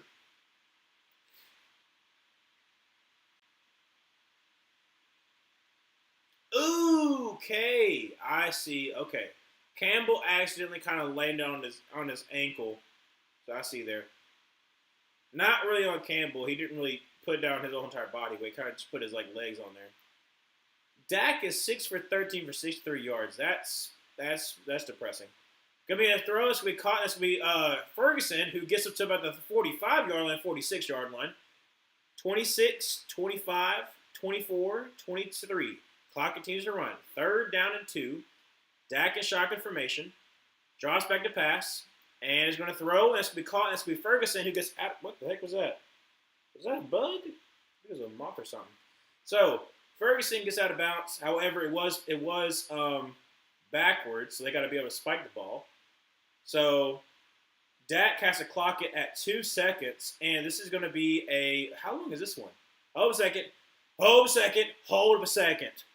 Give Brandon Aubrey this opportunity. Please. Yes. Please get Brandon Aubrey this opportunity. 2 seconds left. Yes. Okay, hold a second. We're about to witness history right here. All right. This is a 69-yard field goal. A 69. Please, Brandon Aubrey, make this field goal. 68. This is 69. What are you talking about? It's a 69-yard field goal. Okay, ready? Snap, hold, kick is up, and kick is. He pushed it left. Oh, no, he pushed it left. Dang it. So, the Cowboys going to halftime 17-7. Arizona gets the ball to start the second half. Oh, man. Yep. I mean, he kind of rushed it. Dang it. But we did have another golden opportunity. Almost. Let's see here. I was able to find the bead, by the way. There we go, Zoe. Good. So you said you're making some earrings? So, yeah, so you're making a pair of earrings and dropped a bead. Oh, okay. Gotcha. Well, good that you got the bead. I just saw a replay of MSJ ankle breaker. My goodness, absolutely, Emmanuel. He broke his ankles, snatched his chain, and hoodwinked him, and quite frankly, ran amok on him. Yes, he did. He did, in fact, Emmanuel. It was nasty work, and it's against the $20 million man because for some odd reason Dallas was like, let's not pay Michael Parsons. Let's just say trade him, and let's pay Deron Bland, who's had one good year. Like that. That's what I don't understand. I don't understand the who they decide to pay. Because on the one hand, Deron Bland had a really good year, 1 year, and then he's been injured, and you're already kind of looking at that, like the Trayvon Diggs situation where you're like, all right, you pay Trayvon Diggs, and now a lot of Cowboys fans wants him gone because he gets burnt toast. Even though I don't think he's that bad, but like, I want to have optimism for the Dallas Cowboys. I really do. Get his follow through. He takes it. I think he did kind of hesitate. I will say this too, like the fact that they didn't see the snap on to like almost like zeros on the clock break. The fact that like the miscues for Dallas. I mean, your touchdown's literally off of a blocked punt touchdown for 75 yards. Dak, who's supposed to be an MVP convo, besides the fact that he's his defense sucks, but like Deron Bland is getting at Marvin Harrison Jr. 6 receptions for 80 yards and touchdown. Like I want to have some good things to say about the Cowboys, but I really don't. Your offense is not really. I mean, your offense was able to move the ball once, and then when they moved down the field, they fumbled. Your defense is still abysmal. So unless the Cardinals in the second half, like you're going to lose this game. You'll be 3-5-1, which is going to be terrible, and you're pretty much done for. But yeah, they're going to be talking about the rest of the games. This slate of games is also crazy. We kind of talked about it already, but like. The fact that the Panthers beat the Packers, which is crazy. The Vikings beat the Lions, also crazy. The Patriots barely beat the Falcons because of a missed extra point. We don't talk about that one. We talk about the Bears game. We talk about I kind of talk about the Broncos game, but like the fact that the Texans like had it in the bag, but they just could not move the ball, and then when C.J. Stroud went down, Luke called me. He's like, okay, we're done. It's over. And I kept trying to give him hope. I was like, technically there's hope. And he's like, we can't move the ball. And I was like, that's pretty fair. And so I was trying to talk about the Legends. Could go on a little bit. Falcons are 11th, but the Panthers are in first place. Yes, we are, baby. One missed field goal. Well, either one or two. Missed field goals by Ryan Fitzgerald. He's been amazing so far. Our undrafted rookie out of Florida State. I believe I think we talked about it before. He's been really good for us. I'm very happy because, like I said, we did have Eddie Pinheiro, and he's been good. But the fact that we've been good right now, I'm very happy. I'm very, very happy. When it comes to average opponents drive starting position, like the fact that Brett Coleman talked about us, and then the Patriots game happened. And they talked about they talked about Patrick Mahomes. Patrick Mahomes has one of his worst games of the season. So the Coleman curse has come due this season so far, and I'm not happy about it. I hope he doesn't talk about the Panthers. I know as soon as he does, we're gonna suck. I don't want to say the Coleman curse. I usually don't believe in it, and now I don't really believe in curses, but it is odd. It is odd that every single time that Brett Coleman talks about somebody, it goes terribly wrong that next week. I can't explain it. I don't know why it happens, but it always does it. It always does it. But, yeah, Tracy Smith and assistant coach Darren Bates, the legend, the Auburn legend, Darren Bates. If I did talk about if I did talk about my top 10 Auburn players, Darren Bates would be the ones like that I've watched my lifetime. And was he ever anything good in the NFL? He was a good special teamer. He was a long time special teamer in the NFL. But the reason why I love Darren Bates so much is because that 2012 year was so abysmal. Oh my gosh, it was so bad. It was to the point where I was just like, I can't really watch anymore because I was 12 years old. But I got to watch. I watched. There's a game-winning field goal by the Panthers. Up and good. Love to see it. But I got to watch Darren Bates every single game, even though we were abysmal. He was a senior year, and he absolutely balled out every single game. And I was like, that I appreciate. I appreciate that even when things are bad, I can guarantee on him playing good. And so he probably like maybe 9 on the list, but I still want to give him his credit because, like I said, that I followed him in the NFL, like wherever he went. And then when I found out he had a podcast, and it was a Raw Room. Raw Room is a really good podcast if you want to watch it. Raw Room. Raw Room. When he's not being the assistant head coach, especially like in the off season, he's on it. But it's got King Dunlap and also Jamie Collins. They're both really good too. But it's a really funny podcast, like sports podcast. But yeah, dude. They're showing the 68-yard field goal right now. Like I said, that the fact that it had like it could have been good from like 72 is still kind of wild. But he did make it. Let's see here. Where are we at? I was so conflicted. The Chiefs got a call that win against them, and before the flag was thrown, I said if this was the underdog team, they would get intentional grounding. As I said that, they threw the flag, and then they showed the replay, and I was like, wow, that was an actual bad call. But a majority of the league would get that bad call, so I'm inclined to not feel so bad. Yeah. Oh, yeah, kickers. I want Roma bench for this game.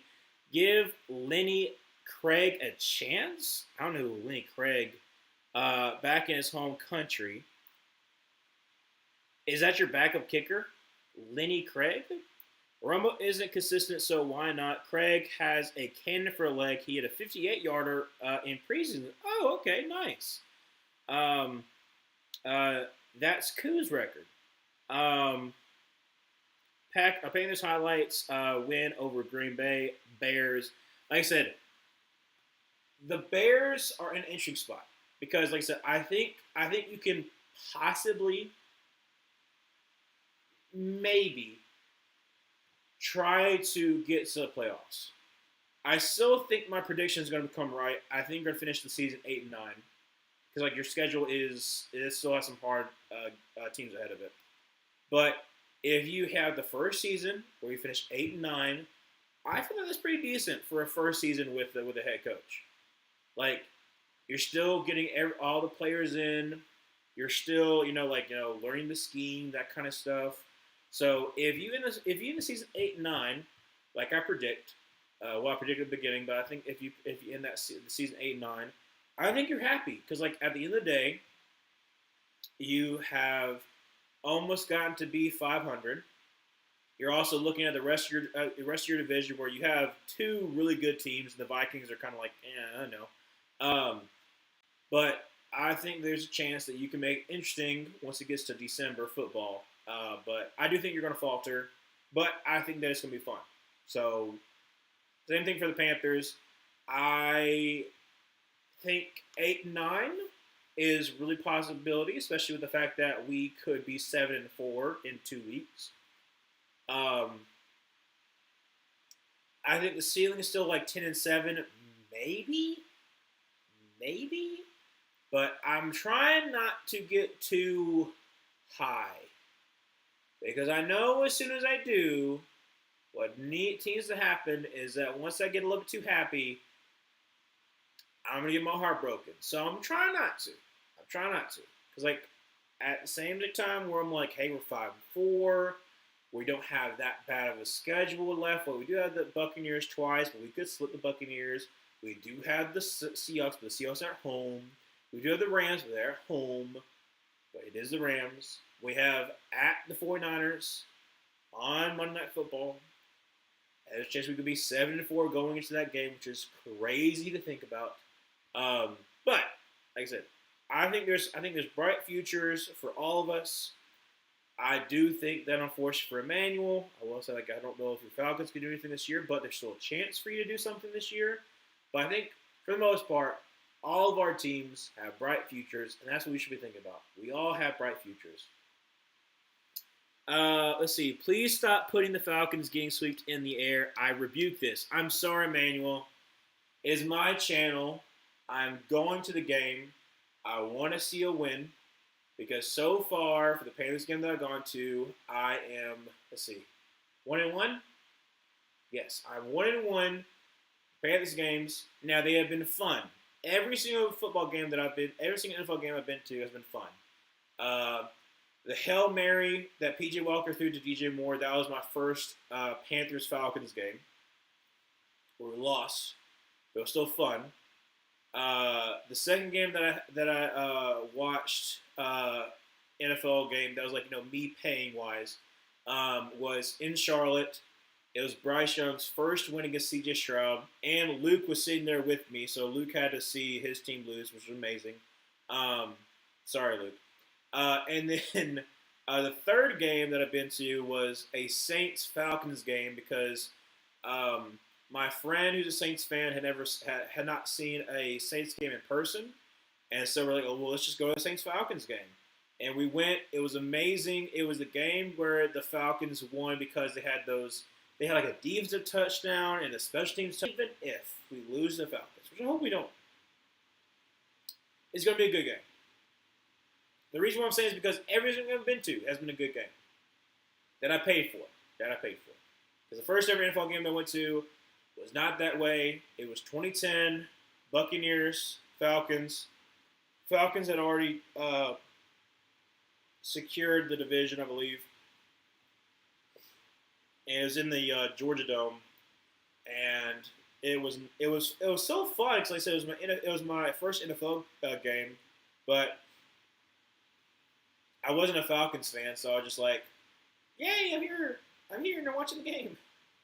But yeah. So, let's see here.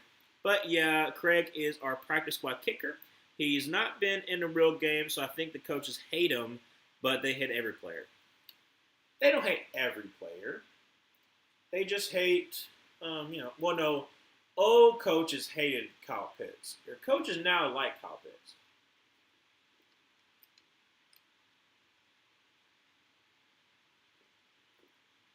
Return the 5-yard line. 20, 25, and Greg Dortch going to be tackled down to the 27-yard line. So that's where the Cardinals are going to start. First down 10, up 17-7. But yeah, I wouldn't mind it. Like I said, just seeing like what you can do with a kicker. Do I think the Falcons go after a kicker in the draft? Maybe. Because you got to find your forever kicker. You got to. Like I said, you thought it was Koo, and then that did not work out well. And Parker Roma looked good, and then now he's, kind of cost you the game. So, who knows?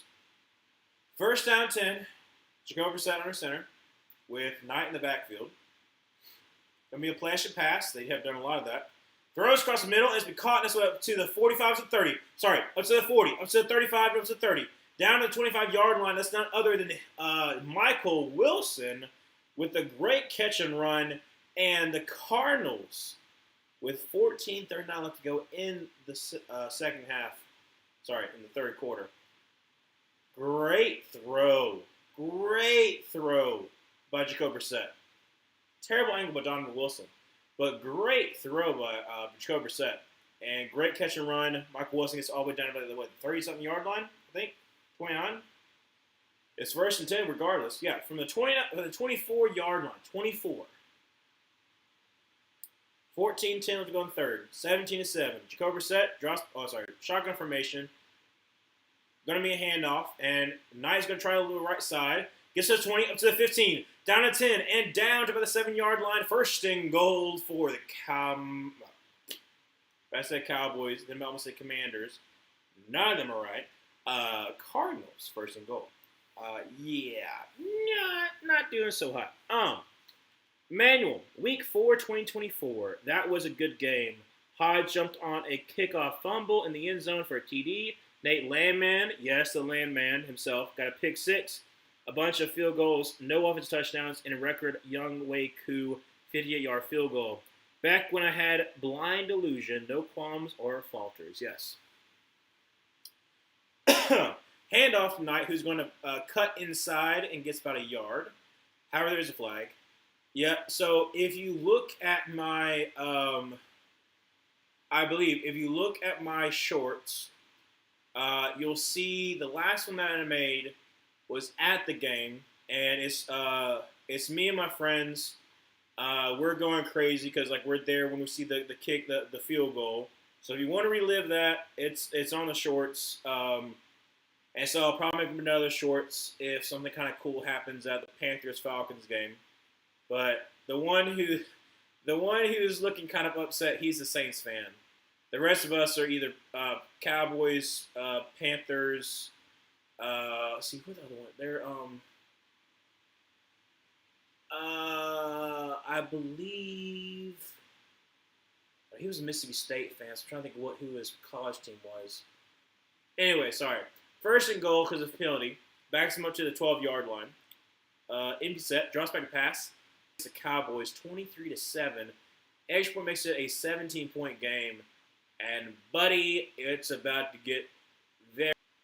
And the Cardinals, like I said, have been kind of dominant against the Cowboys as of late.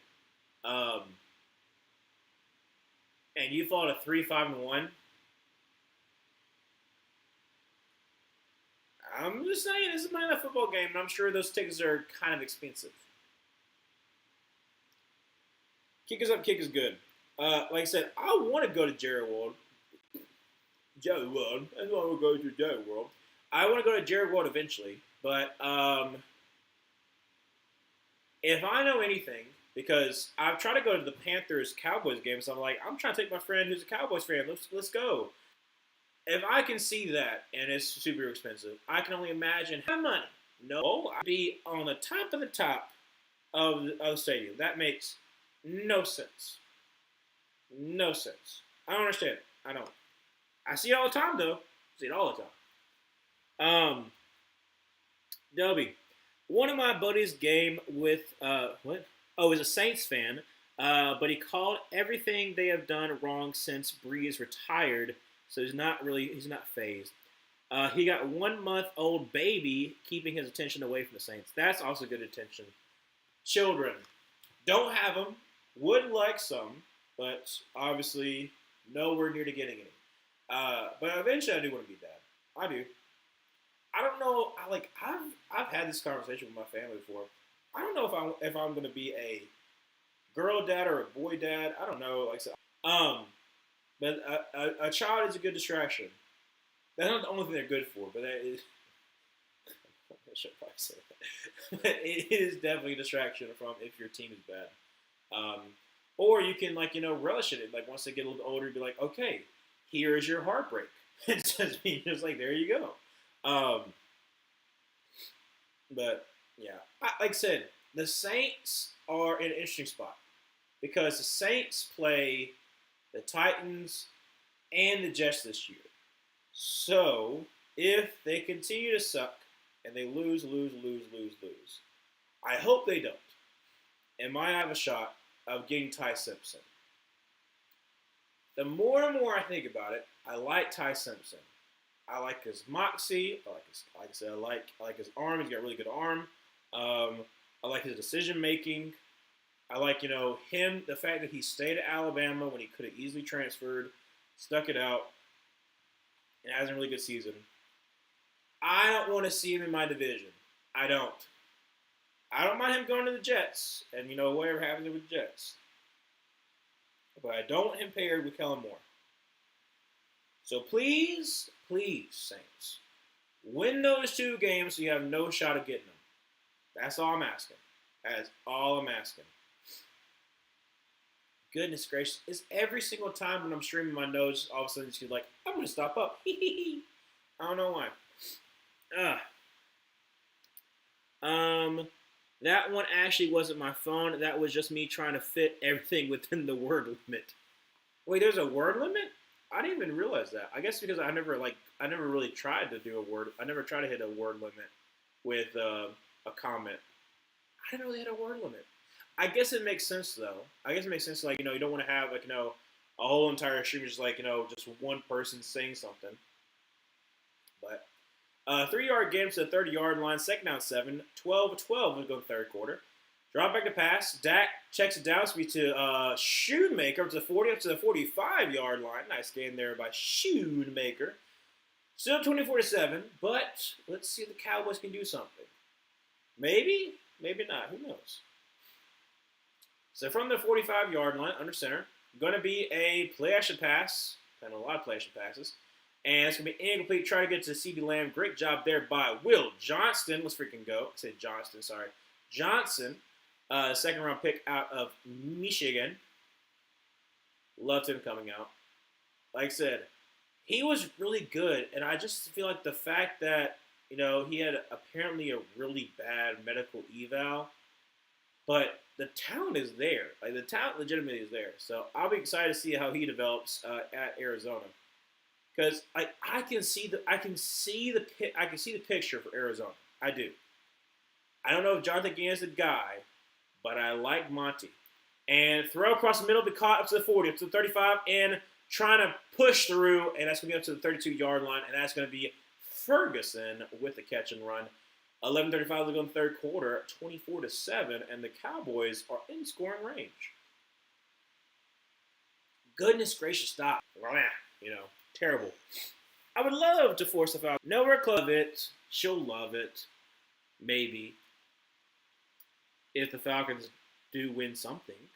I mean, I'm saying as a Panthers fan, I don't know. I mean, technically you've been to Super Bowl, you've been to Super Bowl sooner than I have. So at least there's that.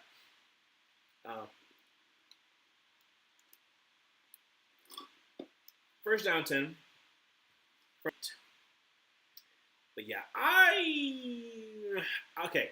So I said this before. My mom's been watching a lot more NFL. So is my stepdad, and they're both trying to find their teams. And so this weekend, I almost got them to find their team, but I'm like, you still have time.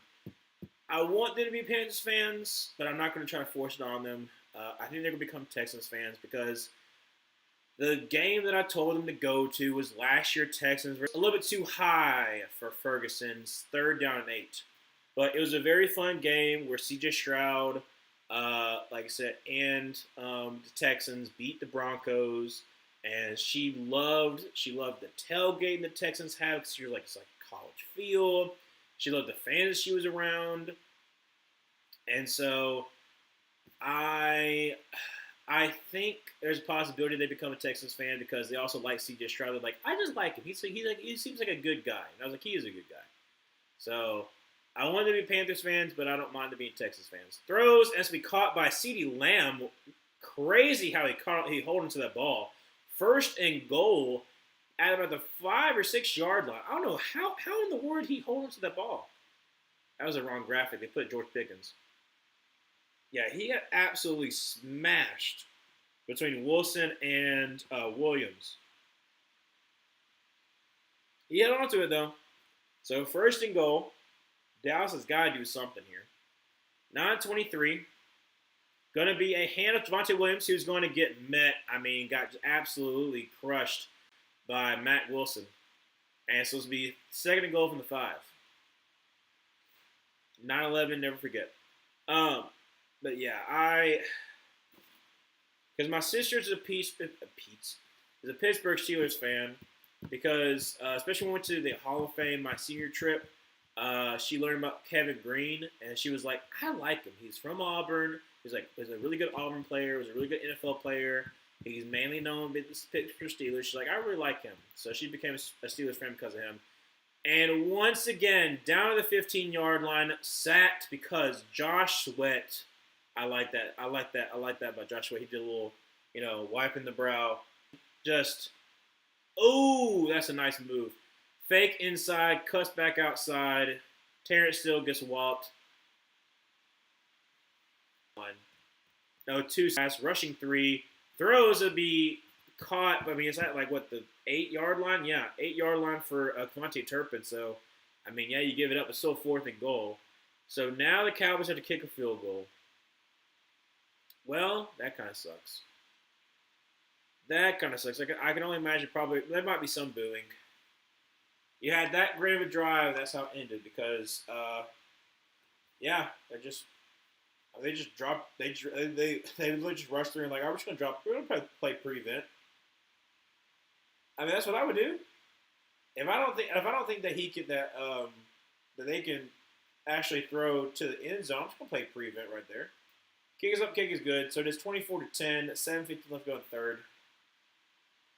Dallas. Trying to think positives. I really am trying to think positives. Your special team's doing well, but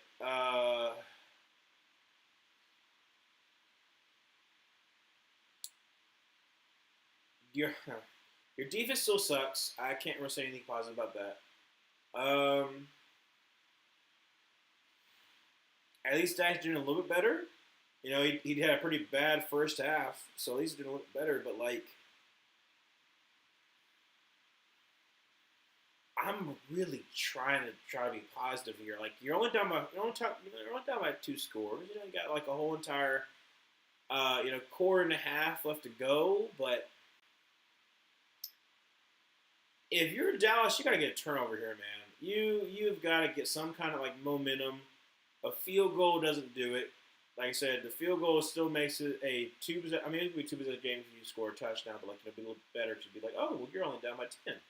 Now you're down by 14, and like, if the Cardinals make it down the field and they kick a field goal, that's 3 possessions. Uh,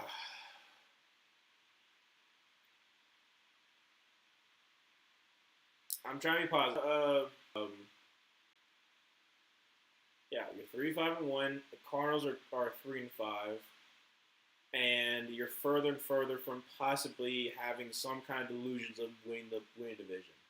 Because right now, even though the Eagles are still fine, there are some Cowboys fans who are like, well, technically we have a chance.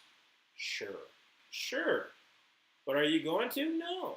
So I want to be positive. I just can't. Just can't, man.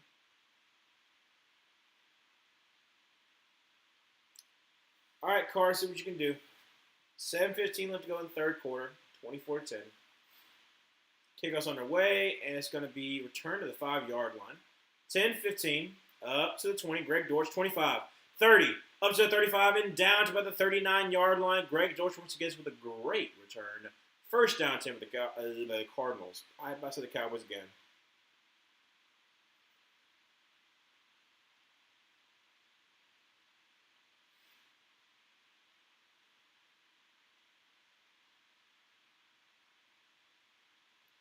Allowing 31.3 points per game. First team to score 30 plus points per game and be outscored through 8 games. That's crazy. That's crazy, man. I mean, like the Dallas Cowboys and the Bengals are very similar. Going to be a handoff. Oh, going to great block up to the 40 to the 45 and down to the 50-yard line is DeMarcado. Gain of 11 yards, first down 10 for the Cardinals. Like I said, that was a buck sweep there, and great penetration by the Cowboys that kind of fell right into what they needed. We're certainly going to have to make a trade, and we may be a couple more trades before that deadline. We made one, possibly could make 2 more, and I'm going to wait and tell you and let you read about that way that we send the papers in tomorrow. There you go, Jerry Jones. That's going to keep the brand alive. 6:33 left to go in the third quarter. First and goal for the midfield. Goodness gracious. Under center with, looks like, is that DeMarcado? I think it's DeMarcado in the backfield. Going to be a handoff to him, and he's going to sidestep defender. Going to go to the right side up to the 45, up to the 40-yard line, and another gain of 10 yards. First down at 10 for the Cardinals. Yeah.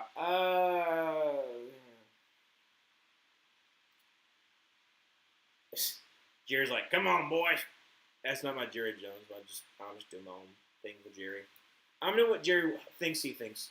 He thinks about. I would have just said that. He thinks about. He thinks he sounds like. Second and like inches, handoff, and DeMarcado, size of defender, gets up to about the 38 yard line as we first down 10 for the command. Why? Why did I just almost say Commanders? The Cardinals. Goodness gracious. I don't know where that came from. Yeah, first and 10. 5:23 left to go in the third quarter. 24-10. In case you're wondering. Yeah, it's not looking too good. So, from the 38-yard line, under center, two tight ends to the right. Going to be a play to pass. Avoids pressure from Donovan Ezraku and just kind of throws away. So, second and 10. 5:02 left to go in the third quarter. But yeah, I made my mom and my stepdad NFL fans, but I don't know what fandom they're going to be yet. My dad, still college all the way. He doesn't like NFL. He's like, they don't play for the game, but college also kind of changed a little bit. He's like, I still like college, but more, but I don't. They don't play with as much heart as they used to. Okay, Dad. He is also like 67, so there's that too. 38-yard line, drops back to pass, throws to the left side. This could be Marvin Harris Jr. Go up, go. Down. I should have just said what he was at. But he's at the 14-yard line. Marvin Harris Jr. cooking people again. There we go. Marvin Harris Jr. going to get about. I think is he up to 100 now? I think there's up to 100. Yeah, cooking Deron Bland. I mean, just cooking him. Burnt to a crispy. He's out of bounds right there. Never mind. He stepped out of bounds. He's moved back a little bit further. Dang it! But it's okay. Still had a great gain there. I love you. 21.5-yard line, first and 10. Again, Deron Bland on him because Deron Bland is the only one they have available. Under center, 6 offensive linemen. Toss out to him, and DeMarcado gets about 2. Yeah, about 2 yards. Second down and 8. Roughly. 4 minutes left to go in the third quarter. Up by 2 touchdowns. Clock continues to run. If I am the Cardinals, do I settle for one? Probably not. Do I settle for one? I don't think so. Okay, beach him. Look, it's Kyrie Elam, okay? He sucks. Why are we getting in the face? Why are we messing around? Don't be doing nothing like that. There's no reason to do so. I know you've been absolutely cooked, but don't do it. And going to be a nice little draw play to DeMarcado, and he gets about to the 16-yard line. So get about 4 yards there. Third down and about 5. So 3:13 left to go in third. 24-10. If Dallas is stopped here, like I said, it's still a 17-point game. So like technically, still 3 possessions, but it's still manageable because you got you probably have like 2 or so minutes left to go in the third quarter and the whole entire fourth quarter. But Dallas desperately needs a turnover. If they can get a turnover here, that would be amazing. Or miss a field goal. Third down and 5. Going to be shotgun formation for Jacob Brissett. Running back to his right. Trips to the right. Draws back to pass. And it's going to throw, and it's going to be incomplete. There's a flag. Oh, no. It's in the end zone, too. Okay, it was tipped, though. I thought it was tipped. Yeah, if it's tipped, it shouldn't be clocked. Good. No foul on the play. Okay. Yeah, let's see here. Okay, so number 25 is on Williams. Yeah, Bridges could have been called, but because he got tipped to the line, it's not going to be called a penalty. So good, because that would have been, buddy, that would have been abysmal. If that had been counted as an offensive pass interference and be at the goal line, 4th and 5 for Chad Ryland. This is a 34-yard field goal attempt. Easy chip shot to make it a 17-point game. Kick is up. Kick is good. Right down the middle. So it is 2:30 left to go. No, sir. 2:31 left to go in the third quarter. It is 27-10. The Cardinals are dominating the Cowboys in their own home stadium.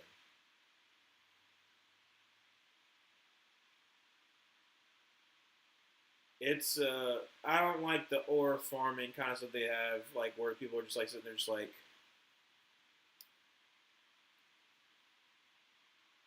I don't like that. I don't know why we do that. Why do we do that? I don't know. But it's like, throw the ball up in the air, kind of like stuff like that. Look at the camera. Like, I don't know. It's like kind of like a glint in their eye. I don't get it. We're so cool. Like, you know what I'm saying? Like, I don't get it. I don't get it. Blue Steam Hotel. Oh, that's what I was going to talk about. I don't know why that reminded me, because I said I don't know what Blue Steam Hotel is at. But if you ever get a chance, where I went this weekend, like I said, I went for my mom's birthday. Went up to Dahlonega. Fun time. Basically, it's like wine country of the South. It's like, Northern Hills. You got Dahlonega, Cleveland, Blue Ridge, another big one. Helen, Georgia, technically. So like I said, all around that area, around 40 minutes from each other, like all around there. And one thing I'll say about wineries is there's some wineries that are way more laid back. It's like a more like down home kind of feel. There's one in Talla, Alabama. Oh my gosh, it's basically out of a house. So you might think it's sketchy. No, it's not sketchy.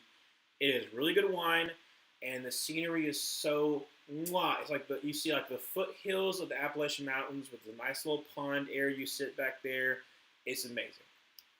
Well, there are some wineries that you go to, and they're that kind of feel like where it's like down home. It's like nice, like back. The mountains in the back. Well, it's like the foothills are in the background. Beautiful trees, amazing view. And there's some that have amazing views, but I don't know why, but for me, whenever I'm in certain places that are like what I'm about to describe, I just feel like every single person that I see is snobby and knows that they have more money than you, and they want you to know. You know what I'm saying? You like get that vibe from somebody that like they have a lot of money and they want you to know. I don't know why. I just get like a lot of snobby vibes from some people at wineries.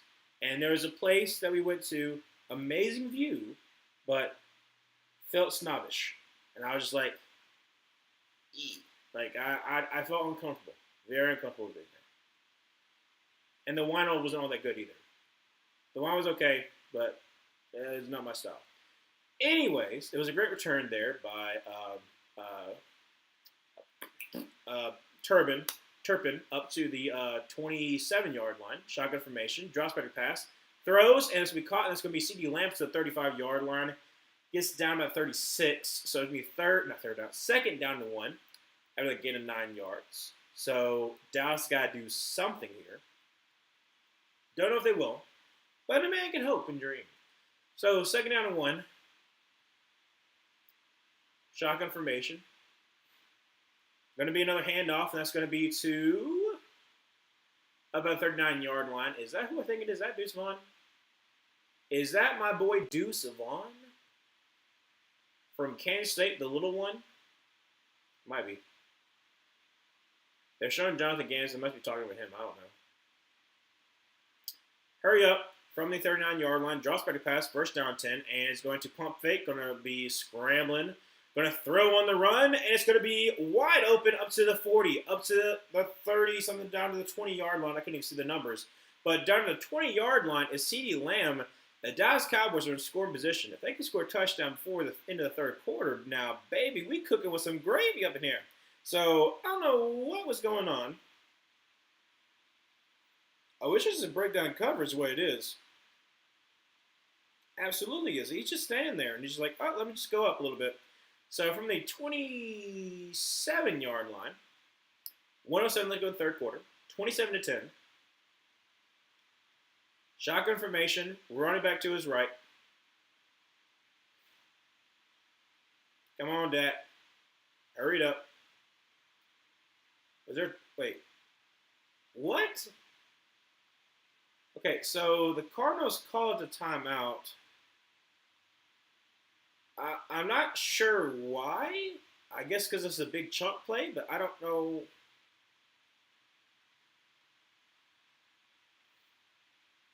I'm just gonna say that. I'm just gonna say they call timeout because it's a big chunk play. Want to kind of sell the team, maybe take some of the wind out of the sails for the Cowboys. But it's like 59 seconds left to go in the third quarter. So it doesn't really make sense from that logical standpoint. I guess just like just trying to slow them down, maybe, possibly.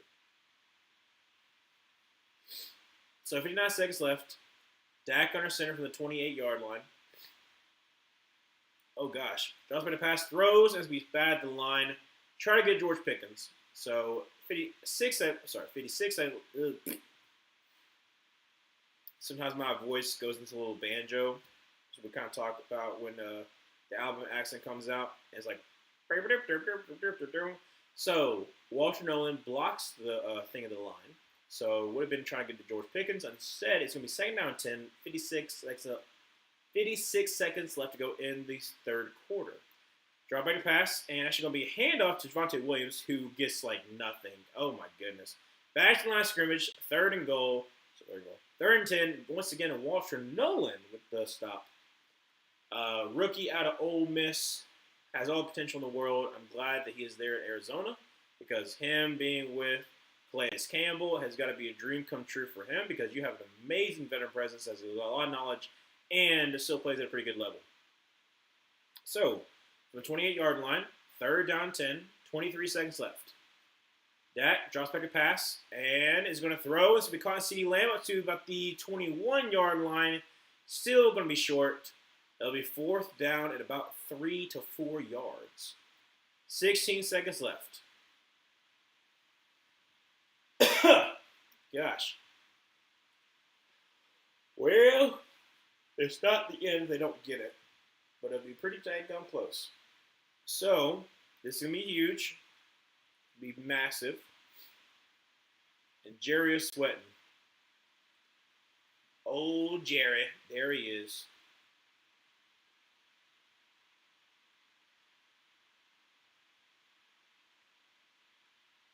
Oh, so it's in the third quarter. Okay, so I guess the clock did run. I don't know why I didn't before.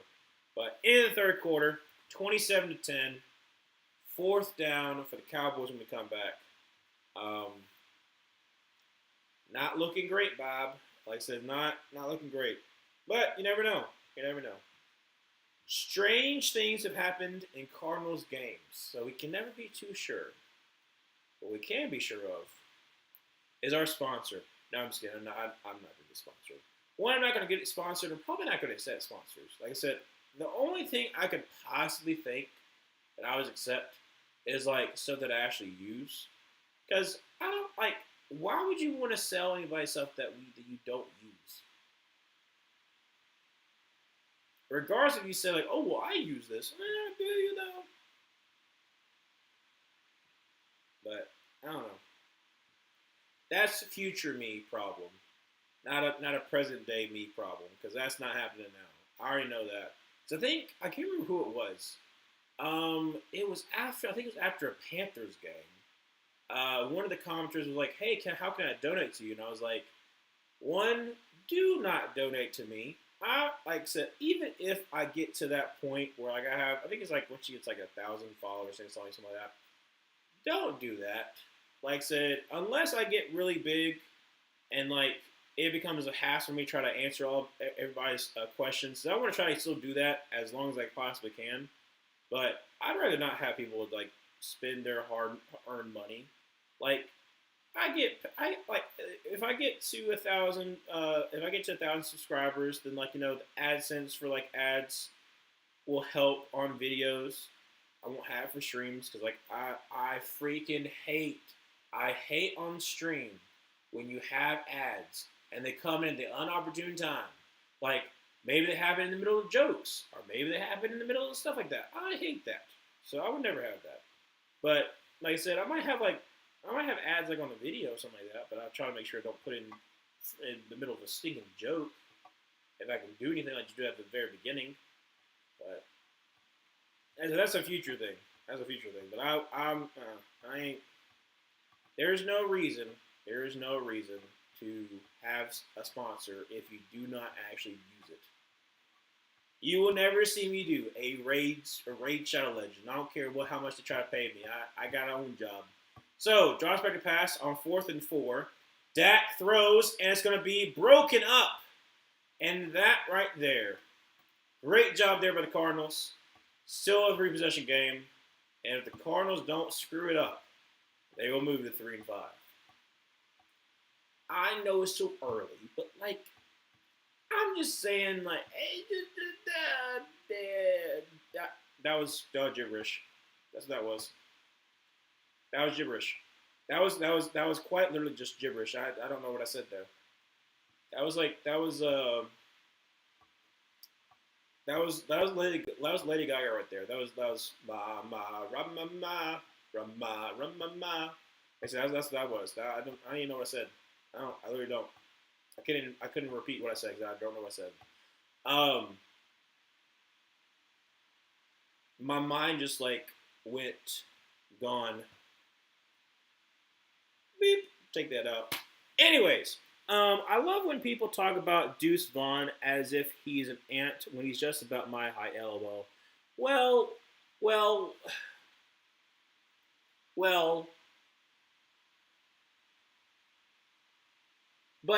But he is small though. And I'm not that tall, but I'm like right under 6 foot. I'm quite literally 5'11" and a half. But I never tell people I'm 5'11" and a half because who says 5'11" and a half? I tell people I'm right under 6 foot. I'm not telling people I'm 6 foot. Sometimes I do. But for the most part I say I'm right under 6 foot. That's exactly what I am. I'm right underneath it. So, but he is like 5'7", and comparatively to the offensive lineman, he is quite small. Same thing for Sean Shivers, Auburn legend. Well, not really legend, but still. Woo, goodness. One of my buddies who grew up a Bears fan and now calls himself a NFC North fan. Wait. He grew up a Bears fan, now he's just like, I'm just NFC North. Whoever's good. Said he's on. I'll still be here, but I'll be listening to him and the game. Sorry. Oh, you're good, Dobie. You're good. NFC North fan. I don't think I could be an NFC South fan. I'm sorry. I don't think I could. Emmanuel got to see me call Game 6 and 7 of the World Series the other night. Good. Nice. Those were some great games. Those were some great games, Dobie. Dude, the fact, I still hate for the Blue Jays, man. Like, you had every opportunity and you failed.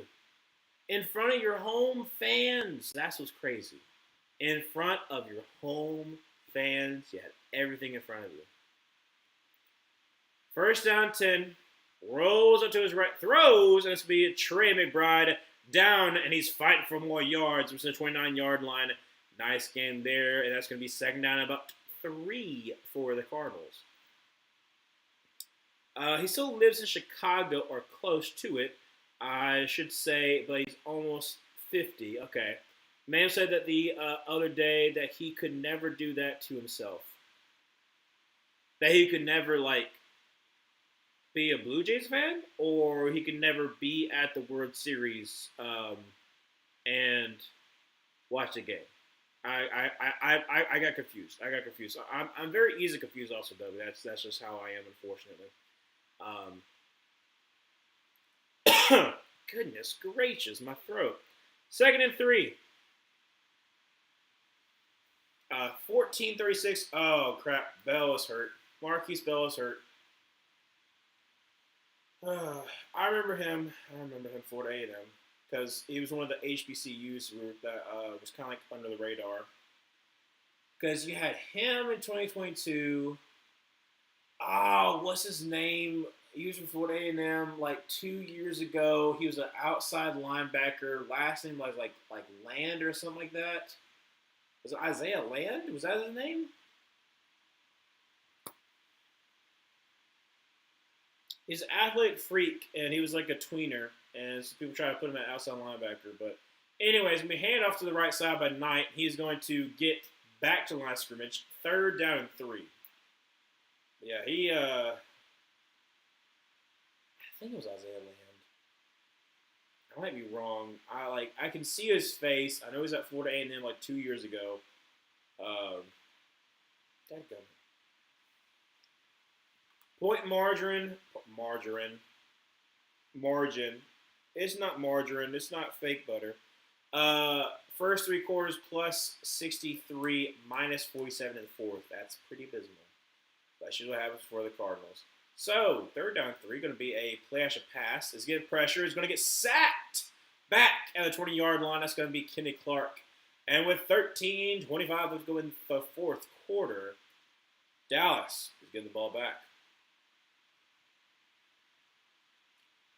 Dallas, are you going to wake up?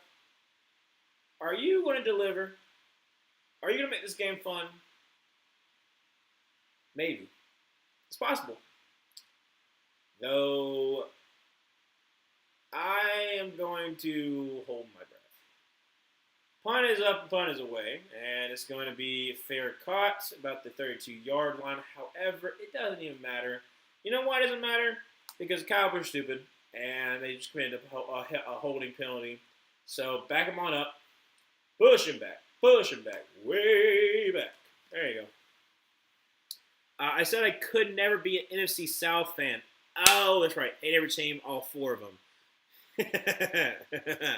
yeah, you kind of do hate the Falcons right now. Yeah, no, I agree. That's what I was confused about. I thought you were talking about the World Series, but yeah, I said I don't know. If you're a fan of a team for too long, like I don't think you could be I don't think you could be like a division fan. Like I'm an Auburn fan, and like there's some SEC teams that I kind of root for. I'm like, I hope they do well. Yeah, I hope they do well. But could I be for every single SEC team? No. I rarely root for Alabama, and I rarely root for Georgia. Now, if it's SEC versus another team, like outside the SEC, then sure, yeah, I'll vote for. I'll be like, yeah, SEC. But if I got a choice, I just can't. No. I really can't. Goodness gracious. Yeah, watching the World Series with W was fun. Sad the Jays went out how they did, but that's life. That's very true. I don't know if it was a 28-3 type of choke, but when you factor in the entire series, I think it is. No, not really. Now, if the Blue Jays were up 3-1, if the Blue Jays were up 3-1, and they had the same scenario happen in 6, that happened in 5th, so you had 5th, 6th, and then Game 7, then yes, that would be 28-3. But I would say it's more so. I would say it's more so the Seahawks choking in 2014. Because the Seahawks are up by 2 touchdowns in the Super Bowl in 2014, let the Patriots come back and win, then had an opportunity to win with the all you got to do is hand the ball off to Marshawn Lattimore, and you failed miserably and you choked. So I would say it's more so that choke than 28-3 choke. Because 28-3, you had it in the bag. Blue Jays, they still the Dodgers still technically had a chance, but 28-3 you had in the bag. Um, ba, ba, ba. Oh, Dobie, that's how I felt, Emmanuel, after Jay Cutler went down and they released him. Instead, I branched out to every other team that wasn't NFC North and just watched everybody. Yeah, I watch a lot of people. Like, even before I did this, I still watched a lot of people, even if they weren't the Panthers. But that was because I just couldn't get out. I couldn't get a lot of the games. Like where I lived, I could not get a lot of the Panthers games, and I was not paying for Sunday tickets. I haven't been like that. I might do it next year, but if I can still do what I want to be doing, I could just probably just do streaming, so I still can. But yeah, it sucked that I have not been able to uh, watch all my Panthers games. And going to be a scramble up to the 25 down to about the 28-yard line. Third down for the Cowboys. 12:35 to go in the fourth quarter. Uh-oh, who's down? Uh-oh, Cardinals player. Excuse me. I'm very sorry about that. Yeah, there's a Cardinals player who's down. Terrence still is not happy, but I guess because he got bitched. So sad. As you can tell, I'm so heartbroken. Like I said, 27-10, 12:35 to go in the fourth quarter. Going to TV's timeout, so I'm assuming that might be a little bit bad. Goodness gracious. Stop. It says it's like it got all right here. You know what I'm saying? You know what that is? The drainage.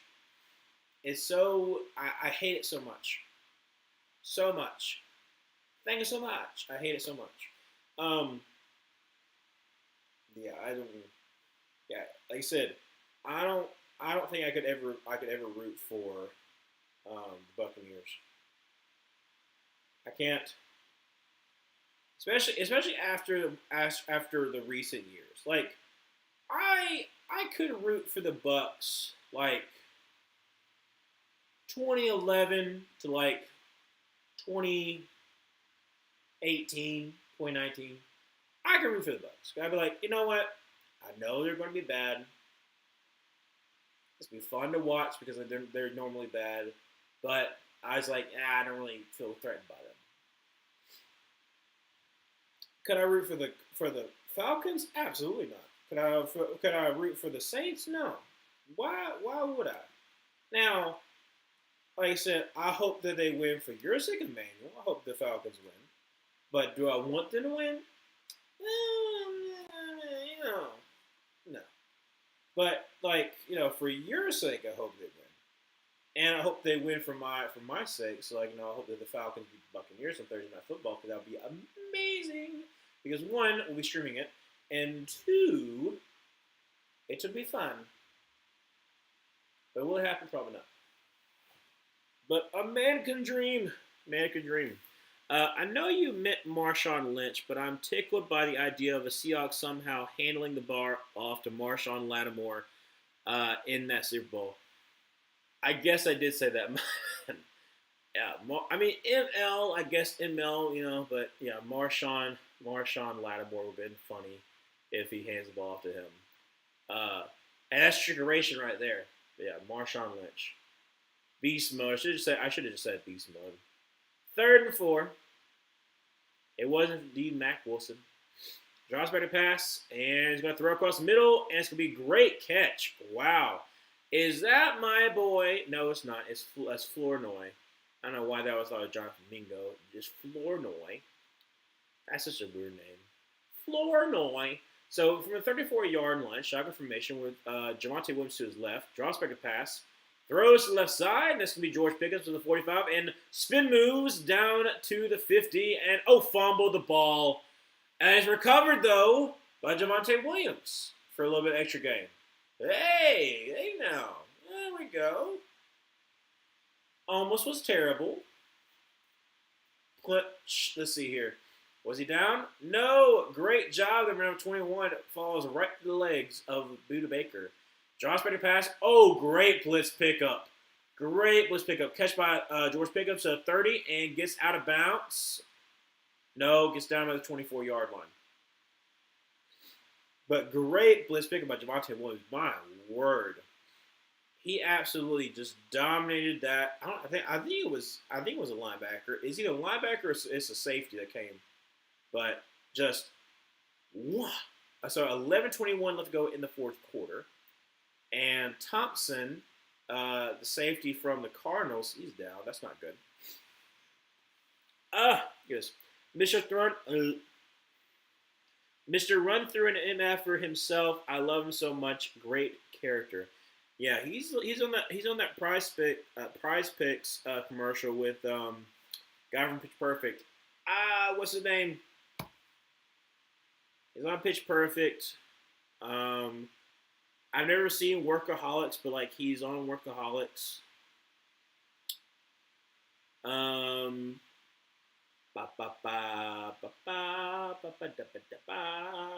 What else is he on? I can't remember. Is it Adam Devine? I think it's Adam Devine. I think it's his name. Possible. Adam Devine is his name. So, first down 10 for the Cowboys. 11:21. You're kind of random too. So from the 24-yard line, shotgun formation with Javonte Williams to his left. Dak going to be a handoff. That's going to be up to the 20, up to about the 15, and down to the 10. Rumbling and bumbling down to the 5-yard line. First and goal for Javonte Williams. 11:05 to go in the fourth quarter. And the Cowboys are trying to march down the field to get within 2 scores. Shotgun formation. Running back to his right.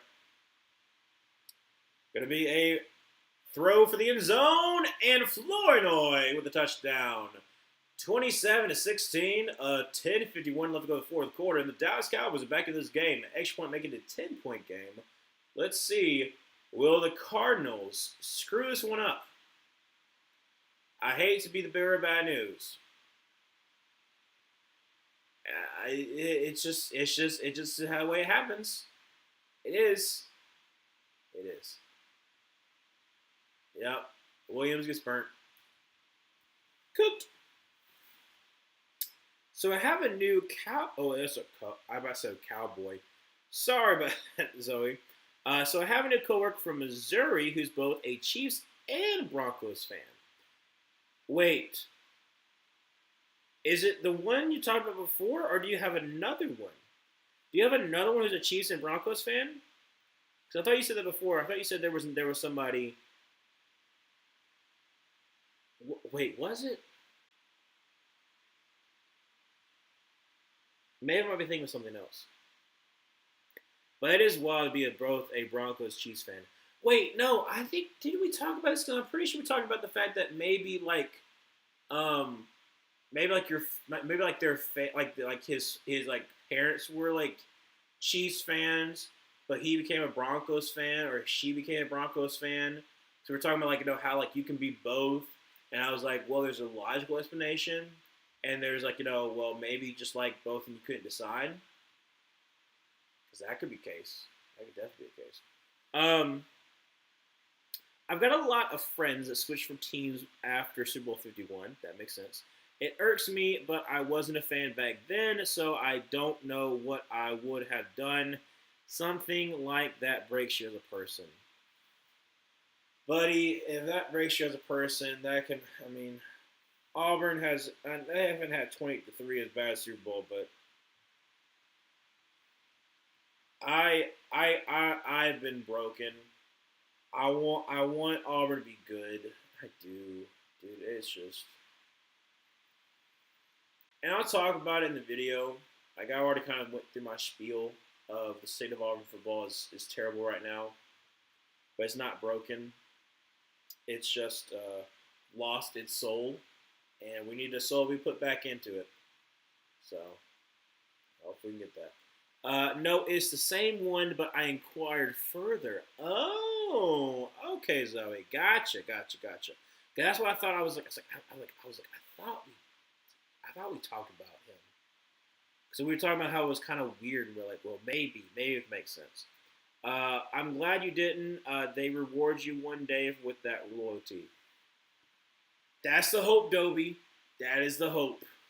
The hope and the pray is that eventually your team will be like, hey, we suck now. Let's not suck anymore, and then it gives you life. It gives you hope. Hope is a very dangerous thing. And if SEC Shorts didn't make a perfect hope, I would have probably put that in my stuff. But like I couldn't top that. I can't top that. I can make something similar, not something similar, but like I can do something like a hope thing. But hope is so dangerous, man. But it's what keeps us. What keeps us going on. Keeps us chug-lugging along. So 10:51 left to go in the fourth quarter. Boots this ball away. Return to the 5, up to the 10, 15, 20, up to 25, and up to the 30, and down to about the 33-yard line is Greg Dortch. So with 10:45, let's go in the fourth quarter. Cowboys, you got to get a stop here, man. Got to get a stop. Oh, gosh.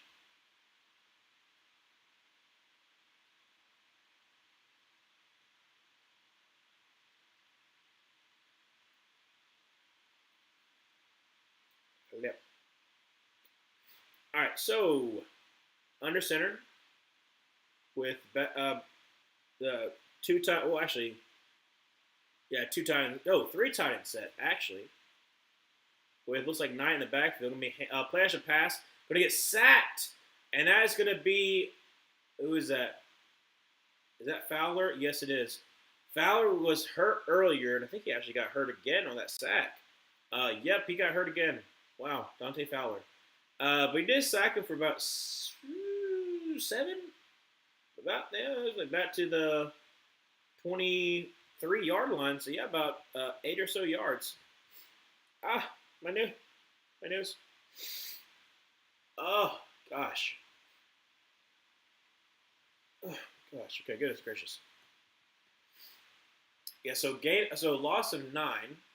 Draws back a pass. Get immediate pressure. Throws. As we caught. This could be a first down for Trey McBride. Gain of about 20 yards there. First down and 10 about the 44-yard line at 9:50 left to go in the fourth quarter. Up by 10. Let's see if they keep on moving. Rolling, rolling, rolling, rolling on the river.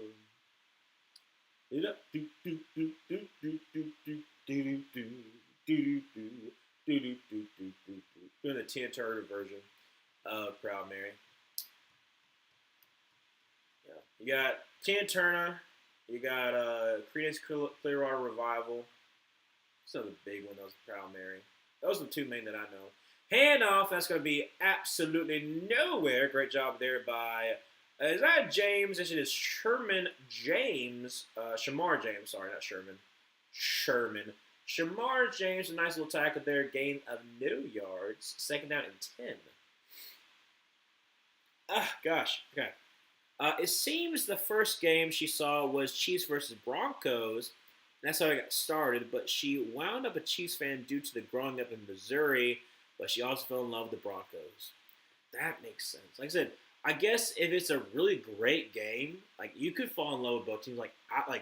Especially like if you like the another sack, right? Another sack right at the 35-yard line. If you like the players, you like the uniforms. I can understand you liking the Broncos. Like man, like the Broncos uniforms are amazing. So, like, if you like, the traditions, you like the uniforms, you like the players, you're like, I like this team. Even if it's like a rival, you can still kind of enjoy it. Like, that's how I enjoyed it initially, liking the Buccaneers. But then the Buccaneers decided, hey, you know what? We're going to take off NFC South and decide not to give it back anymore. Like, that's why I don't like the Buccaneers. Because they used to suck. And I was like, they kind of suck, but it'd be fine. They're fine. From the 35-yard line, third down 18, drops back a pass, is getting pressure, and is going to avoid the sack. That was a late flag. Good night. But that makes sense. Like I said, if I was a Panthers fan, And I went to a Panthers Bucks game, like back in. There's not. It's really been since like early 2000s that we have both been competitive at the same time. Okay, if I like, well, I technically was a fan then though. Dang it, I was trying to think of like a good example, but I can't think of it off the top of my head. So it is in fact a penalty against the Cardinals. So from the 30-yard line, third down and 23, 7:49 to go to the fourth quarter. Cowboys bring their ears back, draws back a pass, immediate pressure, it's going to be a screen pass, and guess what? Gets sniffed by Kenny Clark, number 95. So with 7:45 left to go in the fourth quarter, clock is stopped. Did the Cowboys call timeout? I think they did. Fourth and 23. For some reason, the clock stopped. Okay. Goodness gracious. My nose. Wait, did the clock just stop? They didn't call timeout? Hold a second. What happened? What happened? Oh no, that's terrible. Apparently, she actively roots for both teams when they play one another. Hey, you're on both sides. You can win. I mean, honestly, that's not bad. If you like both teams, you just be like, I hope both of them do well. If it works for you, it works for you. I don't mind. I don't mind that at all. It's odd for sure, but if you like both teams and both playing each other, and you're just like, I'll be happy this team wins. I'll be happy the other team wins. That's a unique approach. You'll never be disappointed. You'll never be disappointed. I guess so, Dobie. In the words of John Green, accomplished author and creator of Crash Course John Green, the ineradicable of hope despite the futility of effort. Wasn't John Green also the one that wrote A Fault in Our Stars, or am I thinking about a different John Green? I read that book because my sister read that book, my mom read that book, and any book that both of them read, more than likely I read, especially like those kind of books, because my mom, like, obviously she's a teacher, but she wanted us to read like we had to read like about 3 or 4 books every single summer, and so that was one of them. Was The Fault in Our Stars. That was like what, 2014? I think it's 2014. But yeah, I read a lot of Nicholas Sparks books, so I can honestly say I'm a Nicholas Sparks fan. I read the Hunger Games. I read the Divergent series. I did not read Twilight. I have not watched a single iota of Twilight. I have not read anything for Twilight. So that would not be me. But it's good. Turpin kind of returns up to about 36-yard line. So 7-11, always open. We're hoping that the Cowboys offense is open for business. Down 10. I like that. That was good by me. I like that. I'll give myself a little tap in the back. Yeah, that's pretty good. That's pretty good. But yeah. Same John Green. Okay, that's what I thought. Bam. I thought so. Yeah, that was an interesting one. Nicholas Sparks books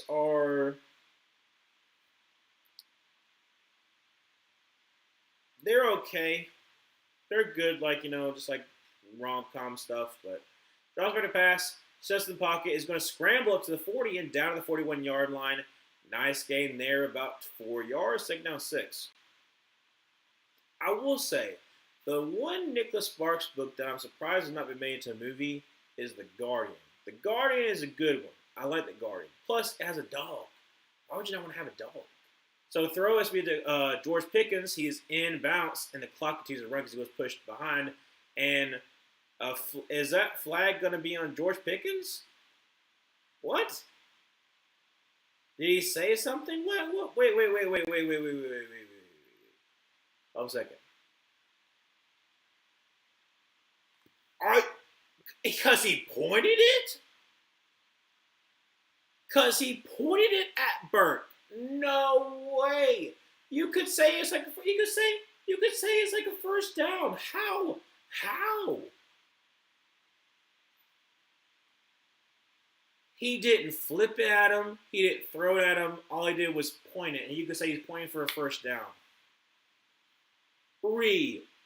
Ridiculous. So it's still a first down, but it backs them up. So now they're the 35-yard. Oh no, sorry, not 35. They're the 33-yard line.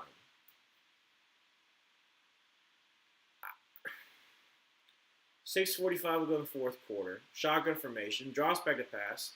Dak has got 7 in the pocket. He's going to scramble. And he's going to the 35, up to the 40. Up to the 45 and falls forward at the 47-yard line. Clock continues to run. 6:30 left to go in the fourth quarter. That is so ridiculous, man. What?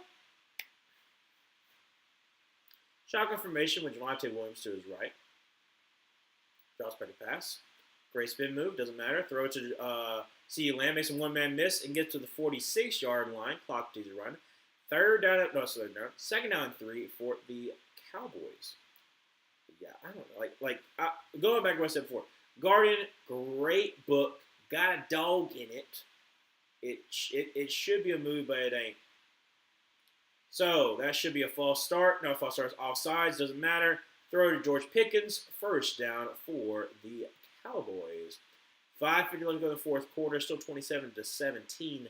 But Baron Browning called with the offsides penalty. Penalties decline. First down for the Cowboys.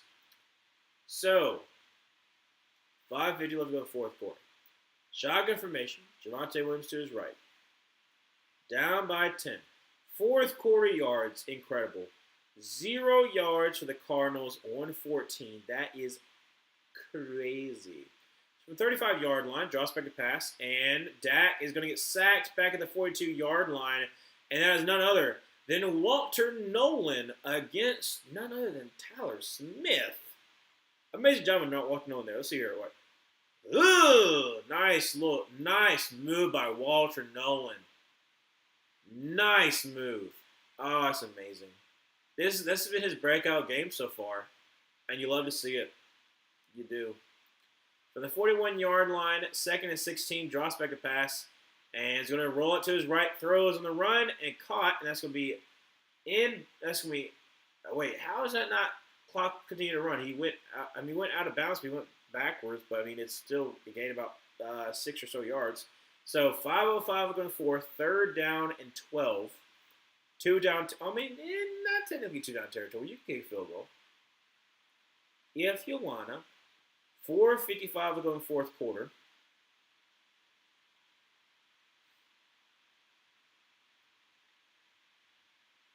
Draws back to pass. He's getting pressure. Throws. We check down. Javonte Williams basically gets wrapped up. Oh my gosh.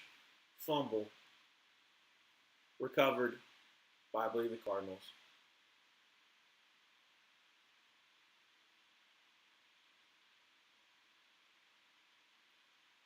And he wasn't down, was he? Nope, he wasn't down. Oh my word.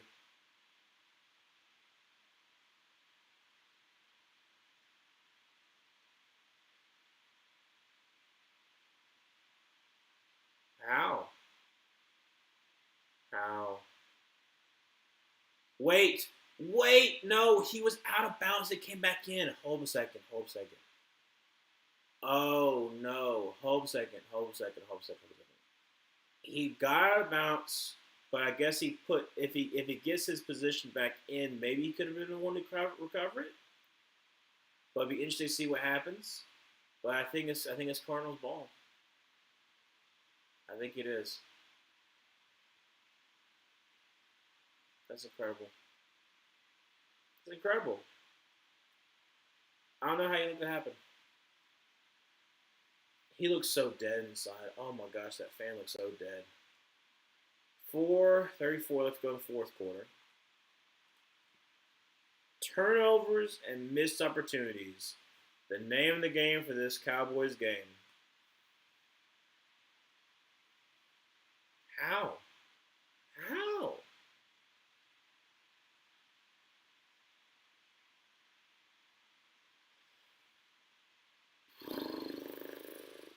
I don't know. Did John Green also write Paper Towns or Looking for Alaska? I don't know why, but I feel like he did. Under center, gonna be a handoff. That's gonna be DiMaccardo, who gets about. Oh, he's pushing and shoving. Go push, push, push, push, push. Nice push there for about 6 yards. I don't know why he went full like, but gained about 6 yards there. Second down 4. CD Lamb is obviously peeved. I mean, wouldn't you be too? Yeah, crazy. He wrote them both. Let's freaking go. I don't know why, but I felt like it was too. Looking for Alaska. I didn't read the book. I watched the TV show because it had people that I knew in it. Um, it had what's her face. I never watched the movies. Sierra Burgess is a loser, but the one who's supposed to be the mean girl to Sierra Burgess. She's like the one who's looking. She's the one who's Alaska. And who's else in that movie? Who else in that show? I'm trying to think his name. He plays like a weird character in another show. I can't think of his name. Hand off to the left side. That's going to be DiMaccardo up to the 45-50. Up to the 45-40. Stiff arms and slides. Very smart job by DiMaccardo. Clock continues to run. Time is called by the Dallas Cowboys. 4:15 left to go in the fourth. But yeah, Paper Towns, never read it. Watched the movie because my mom and my sister had read it, and they hated the movie because they're like, this is not like the book. And yeah, there has been a lot of, there have been a lot of like movies that I've seen or shows that I've seen that I did not read the books for because either like my mom, my sister wanted to watch it, so I watched it with them, or um, um,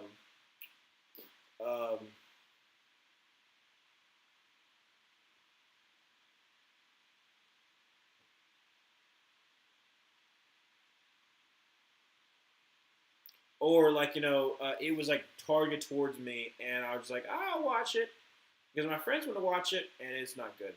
Hand out to Marcardo gets about a yard, second down and 9. Like, okay, I don't mind to admit this. So like this game's pretty much over. It's not pretty much over. It's close enough. 4:10. Last time I was called by the Dallas Cowboys.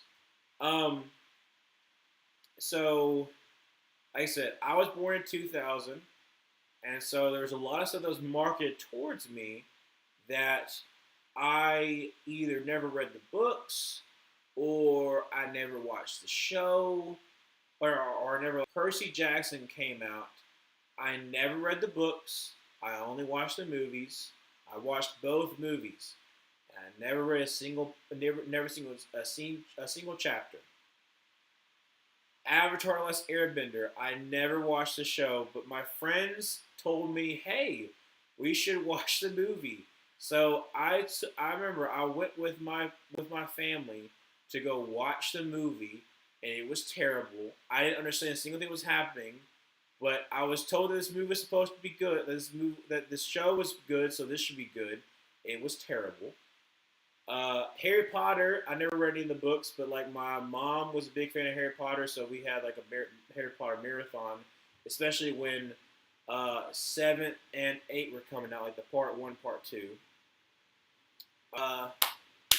Watched both of those. I mean, those are good though. Third down 12, by the way. 3:30 left to go in the fourth quarter. 27-17. Under center. Gonna be a flash pass. Rolls out to his right. He's gonna scramble and just gonna try to take a little dive. So it'll be a long field goal for Chad Ryland. What's another one too? Something like that.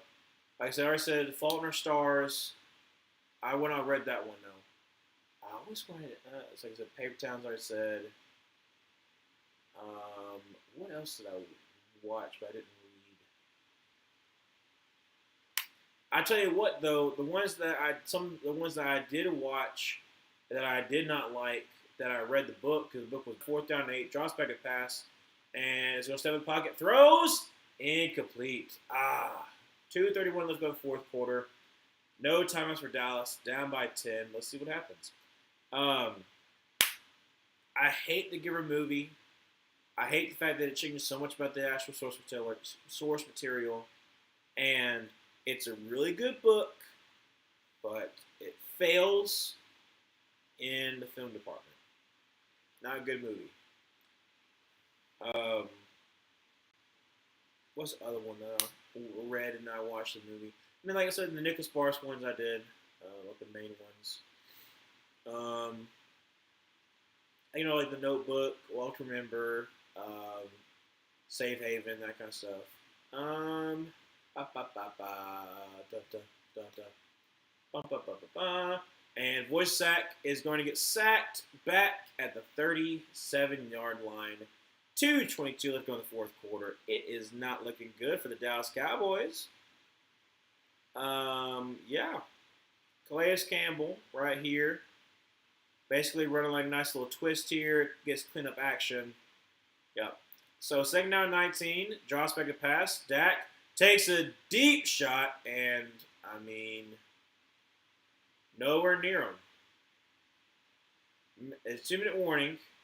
This third down and 19.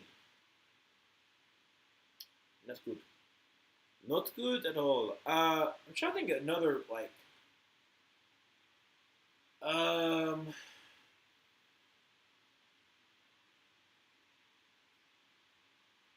can't think of anything else that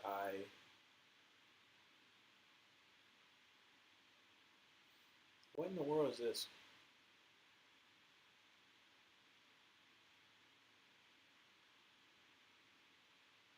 Oh, it's just Predator Badlands. I haven't watched a single Predator movie, so I don't know. I know the first one's good. Like I've heard the first one's really good. Um, like I said, it kind of goes into like the horror element of like the what all the action movie heroes you had, and then you had this movie where basically all these like muscle bound, I have no match to the Predator, kind of like that kind of thing. But I don't know, I never watched it. But I'm trying to. There's one more that I'm thinking of because like I've talked about with my friends. Like, there's no way that you've done that. I'm like, I'm sorry. Like, I either never watched the show before I watched the movie, or I never read the book before I watched the movie. I just didn't. So just went into it blind because my friend said it was supposed to be good because it was marketed to us and it was not good.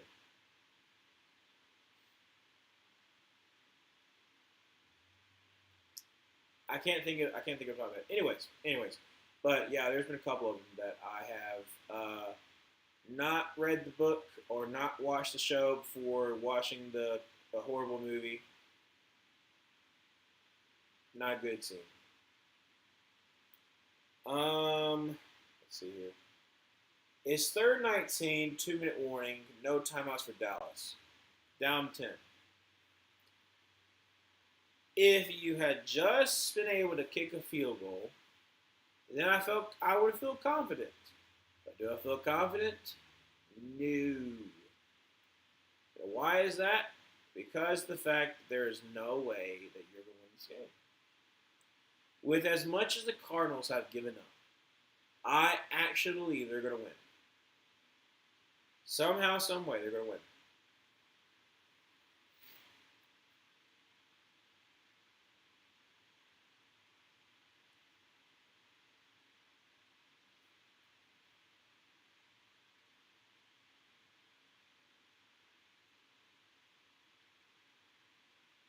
So, from the 28-yard line, third down and 19. Shotgun formation, trips to the right, running back to his left. Drops back a pass, and sits in the pocket. Is going to get sacked by Calais Campbell. Wow. Fourth and forever. Yeah. Oh, nice move on Thomas. The little he quite literally did uh the hump move. He did the hump move. So rolling out to his right, takes a deep shot, picked down to the 40, done. 119 left to go in the fourth quarter, 27-17, and the Arizona Cardinals break their losing streak thanks to the sacks by the defense, turnovers, and to give credit, Jacoby Brissett played a pretty good game.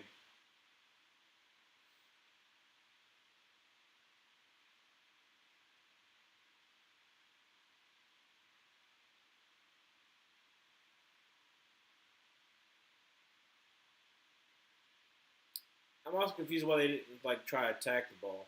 Like none of the wide receivers I'm gotta go up for it. No, they just kind of waited for it. So they're just gonna kneel it out. Cardinal season not technically over with.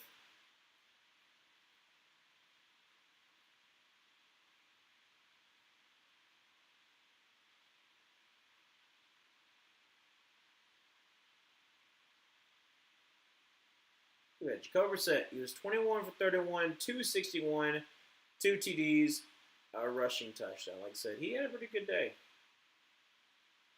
So did Marvin Harris Jr. So he had pretty good days. That's the last knee right there. That's the game. And Jacoby Brissett keeping that game ball because he just won in AT&T Stadium. Crazy though.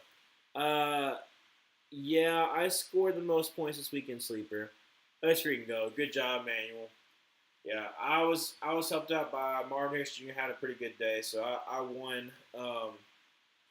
I won my Sleeper, my Dynasty. Fantasy, I won the one that I'm already dominating in, but I lost in the one that's very, very competitive. Because, like I said, I had to go against Rico Dowdle and Kincaid. And Patrick Mahomes and Vidal combined for 13 points. So that did not help me out this week. Yeah. Oh yeah. I hope that Georgia Tech football beats Georgia this year. Parker, I don't think it's going to happen. I think it'd be a good game though, but I don't think it's going to happen. Maybe. You never say never, but I think Georgia's going to pull that one out. I'm moving on to 6-3, which is somehow good enough for third in the league. IDK, one of my league mates, is in this. They tend to be everywhere, but man, are they vultures on the waiver wire. You gotta be careful. Yeah. After Calais Campbell, exactly. Let's say Calais Campbell, class act. I mean, he's still rocking it at 38, 39. He's old. He's up there. He's 2008 draft class, right? He's the same as that draft class as Joe Flacco, I believe. So, yeah. Arizona wins 27-17. They move on to be 3-5. Cowboys are 3-5-1. And like I said, Cardinals still technically have a shot. Do I think they'll make it? No. But they could. Or they can screw it up for the rest of the league. Rest of the NFC. They're marketing about the next Monday Night Football game, Eagles versus Packers. Should be fun. Like I said, I will be streaming that one, obviously. But yeah, I'll be streaming the Broncos versus Raiders on Thursday night. I'll be streaming this on Monday night. I believe there's a 10-5 record for me this week with that loss today for the Cowboys. Ooh, nice. I didn't have the best pick'ems this week. My two underdogs did not work out well for me, unfortunately. I should have just gone with my gut. Instead, I was like, I think they can do it. And I went with it, and it failed miserably. So I still got a ways to go for my pick'em league. Try to get back into contention, but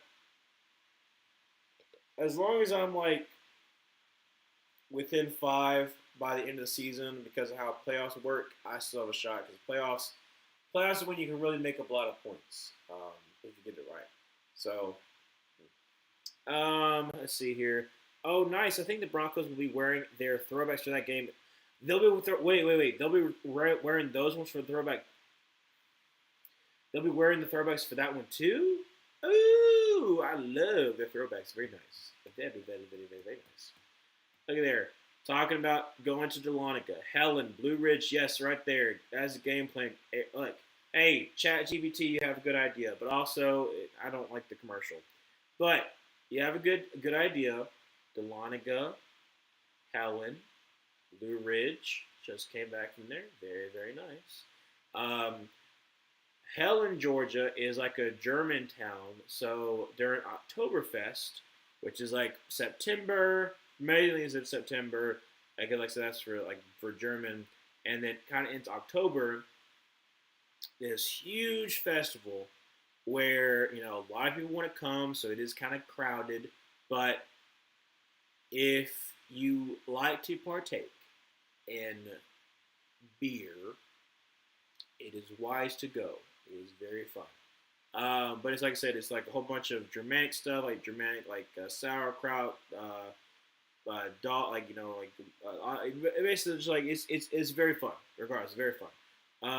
And then like I said, Dahlonega and Blue Ridge have some amazing views, amazing wineries, amazing places to eat.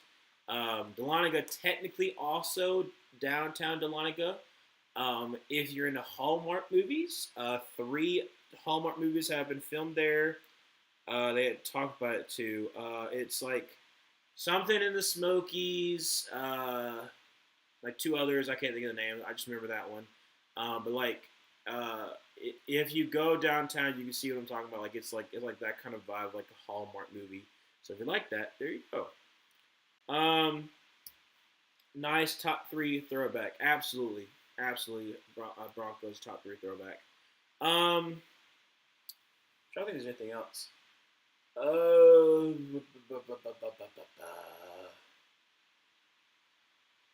can't think of anything else I'm gonna talk about.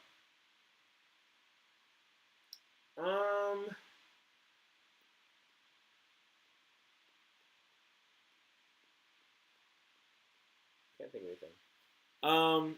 Is Dan Lanning going to coach LSU football? Uh, here's my hang up on that. One, Dan Lanning is at Oregon, where you have a whole bunch of money. You have a whole bunch of money in Oregon. You also are in a situation where you can the way that the rest of the you have USC, you have all of them not be anywhere near where you are right now. You can kind of recruit California pretty heavily and like all that on that West Coast. Does it suck that you have to travel a lot as a Big Ten team? Because like I said, your thing just spreads rapidly. Like yeah. So could Dan Lanning go to LSU? Sure. And I think LSU is the best job available right now. But here's my thing that I want to talk about that I don't know why I didn't realize beforehand, but I didn't really mention. LSU doesn't have a head coach, obviously. Obviously, like I said, they just fired Brian Kelly. They also fired their athletic director, which is it's still an important part of hiring a head coach, but you can still have like a president that kind of role. But then LSU also fired their president, so they don't have a head coach, they don't have a GM, and they don't have a president. So LSU's kind of a mess right now. The fact that the governor of Louisiana is helping them find their next head coach. I think there's a chance that LSU can botch this. I think there's a chance. and it could be other teams' opportunity that they don't have stability right now, and that's what I'm hoping for. I'm hoping that that will be enough that LSU will be behind the sticks because they're like a lot of turmoil right now. I'm hoping. I'm hoping there's a chance. I'm hoping there's a chance that we can get a pretty good guy, but I don't know. I'm glad you got the win this weekend. Hopefully, Carolina and Atlanta take it down to the wire. I hope so. There, Dobie. Hope Broncos can take the West and Bears. I'm cautiously optimistic at the moment. I hope y'all have a great night. Good night, Ryan, Emmanuel, Zoe. See y'all later. Exactly. See y'all later. Because I'm about to go. Like I said, it's about almost 12:30. Not 12:30, but almost 11:30. So I'm about to head on out. Because like I said, I gotta get up early in the morning. I gotta be teaching. So you never finish your thoughts on the Freeze's firing. Oh, my bad. My bad. The interim head coach is DJ Durkin, Parker. Yes. So sorry. My mind also goes. So Freeze, it's time to go. Kentucky game. It was so abysmal. Kentucky has one of the worst defenses. You only score 3 points. The fact that you started the game, Ashton Daniels is fine, but then when things were going bad, you said, okay, well, we'll switch to Jackson Arnold. Okay. You decided to switch. Just stick with it. No. The game's in line. Okay, let's switch back to Ashton Daniels. It doesn't work like that. You basically, tried your hardest. You tried your hardest, but you failed. And it was time because this, like some of the stuff, like, we're close, we're close. No, we're not, Hugh. No, we're not. You can't say we're close when, sure, we lost by 7 points. But it was Kentucky, not a ranked team. Kentucky, on your own home field. So, no, like I said, it was done. Fans were done. From what I remember is, like I said, based upon the reports, a lot of boosters were trying to give Hugh into the rest of the season. Jimmy Rain, who is the big yellow fella, if you know anything about yellow pine, the yellow fella, like the yellow wood, it has, like, if it doesn't have that yellow tag on it, you don't want it. He's the biggest billionaire in Alabama. He is one of the biggest boosters at Auburn, and he was the main one that was like, we got to fire him now, and he has the money to do so. So yeah, where is Hugh Freeze coach now? Hugh Freeze probably going to enjoy his golf game for a year, and then he'll re-enter the coaching cycle. Because I don't think anybody wants to touch him right now. Ooh, Arizona beat Florida in basketball. But yeah, I don't want to hear from Jerry Jones. Sorry, they're ESPN. But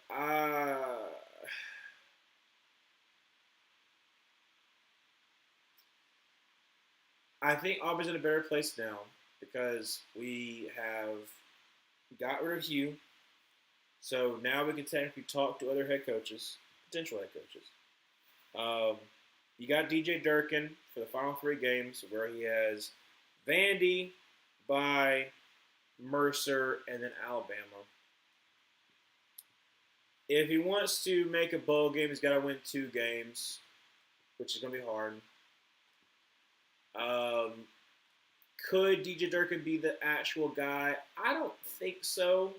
I'm not DJ Durkin as a DC is good, but DJ Durkin as a head coach has not been good. One on the field and also off the field. On the field, he was like 4-8 one season and like 5-7 the other season for Maryland before he got fired. In case you're wondering why he got fired, because when he was at the University of Maryland as a head coach, him and the strength and conditioning coordinator put in an off-season workout that was way too strenuous on the players to the point of like pushing them to their absolute limits and past it, not being safe, and a player died. And so obviously not good. And he was dismissed from the team, and they sort of kind of been carrying him around. He is a disciple of the Urban Meyer, Will Muschamp kind of transition because he was like a DC and he was interim head coach for Florida. So like we could talk to Adobe about it, but there's the people that I want, the people that I'll reveal like in the Auburn video, so I don't want to spoil anything. But I'm happy where we are right now. It's at a low point, but I am hopeful that we can get to be better. I am hopeful that we don't do what we did last time and try to cheapen out. I'm hopeful that they will get the right guy. Don't know for sure it's going to happen. No, but you can always hope. Just like I said before, hope is a very, very strong drug. You want it to continue to happen, but it might not. But I'm hopeful. I'm hopeful. And if anything, I can be hopeful for the Carolina Panthers and put my hope in there. But that's what it is. But yeah, thank you so much for joining. Like I said, I all of a sudden just got really, really tired as well. So, is that troll back again? No, he is not, Parker. If he is, like I said, I have him hidden for everybody from no one to be able to see. So he is not back again, though. Hopefully, he won't be back next stream. So, like I said, I'll be back Thursday night. So I'll be streaming the Broncos Raiders game, and then on Monday night I'll be streaming the Packers versus Eagles. Great stream, Ryan. Hope you have a great week. Thank you so much, there, Emmanuel. Same for you and weekend. Hope that for you all. Have a great week tomorrow. Have a great tomorrow. Stay safe, y'all. Thank you so much for joining the stream as always. Love y'all, and I'll see y'all in the next one. Bye.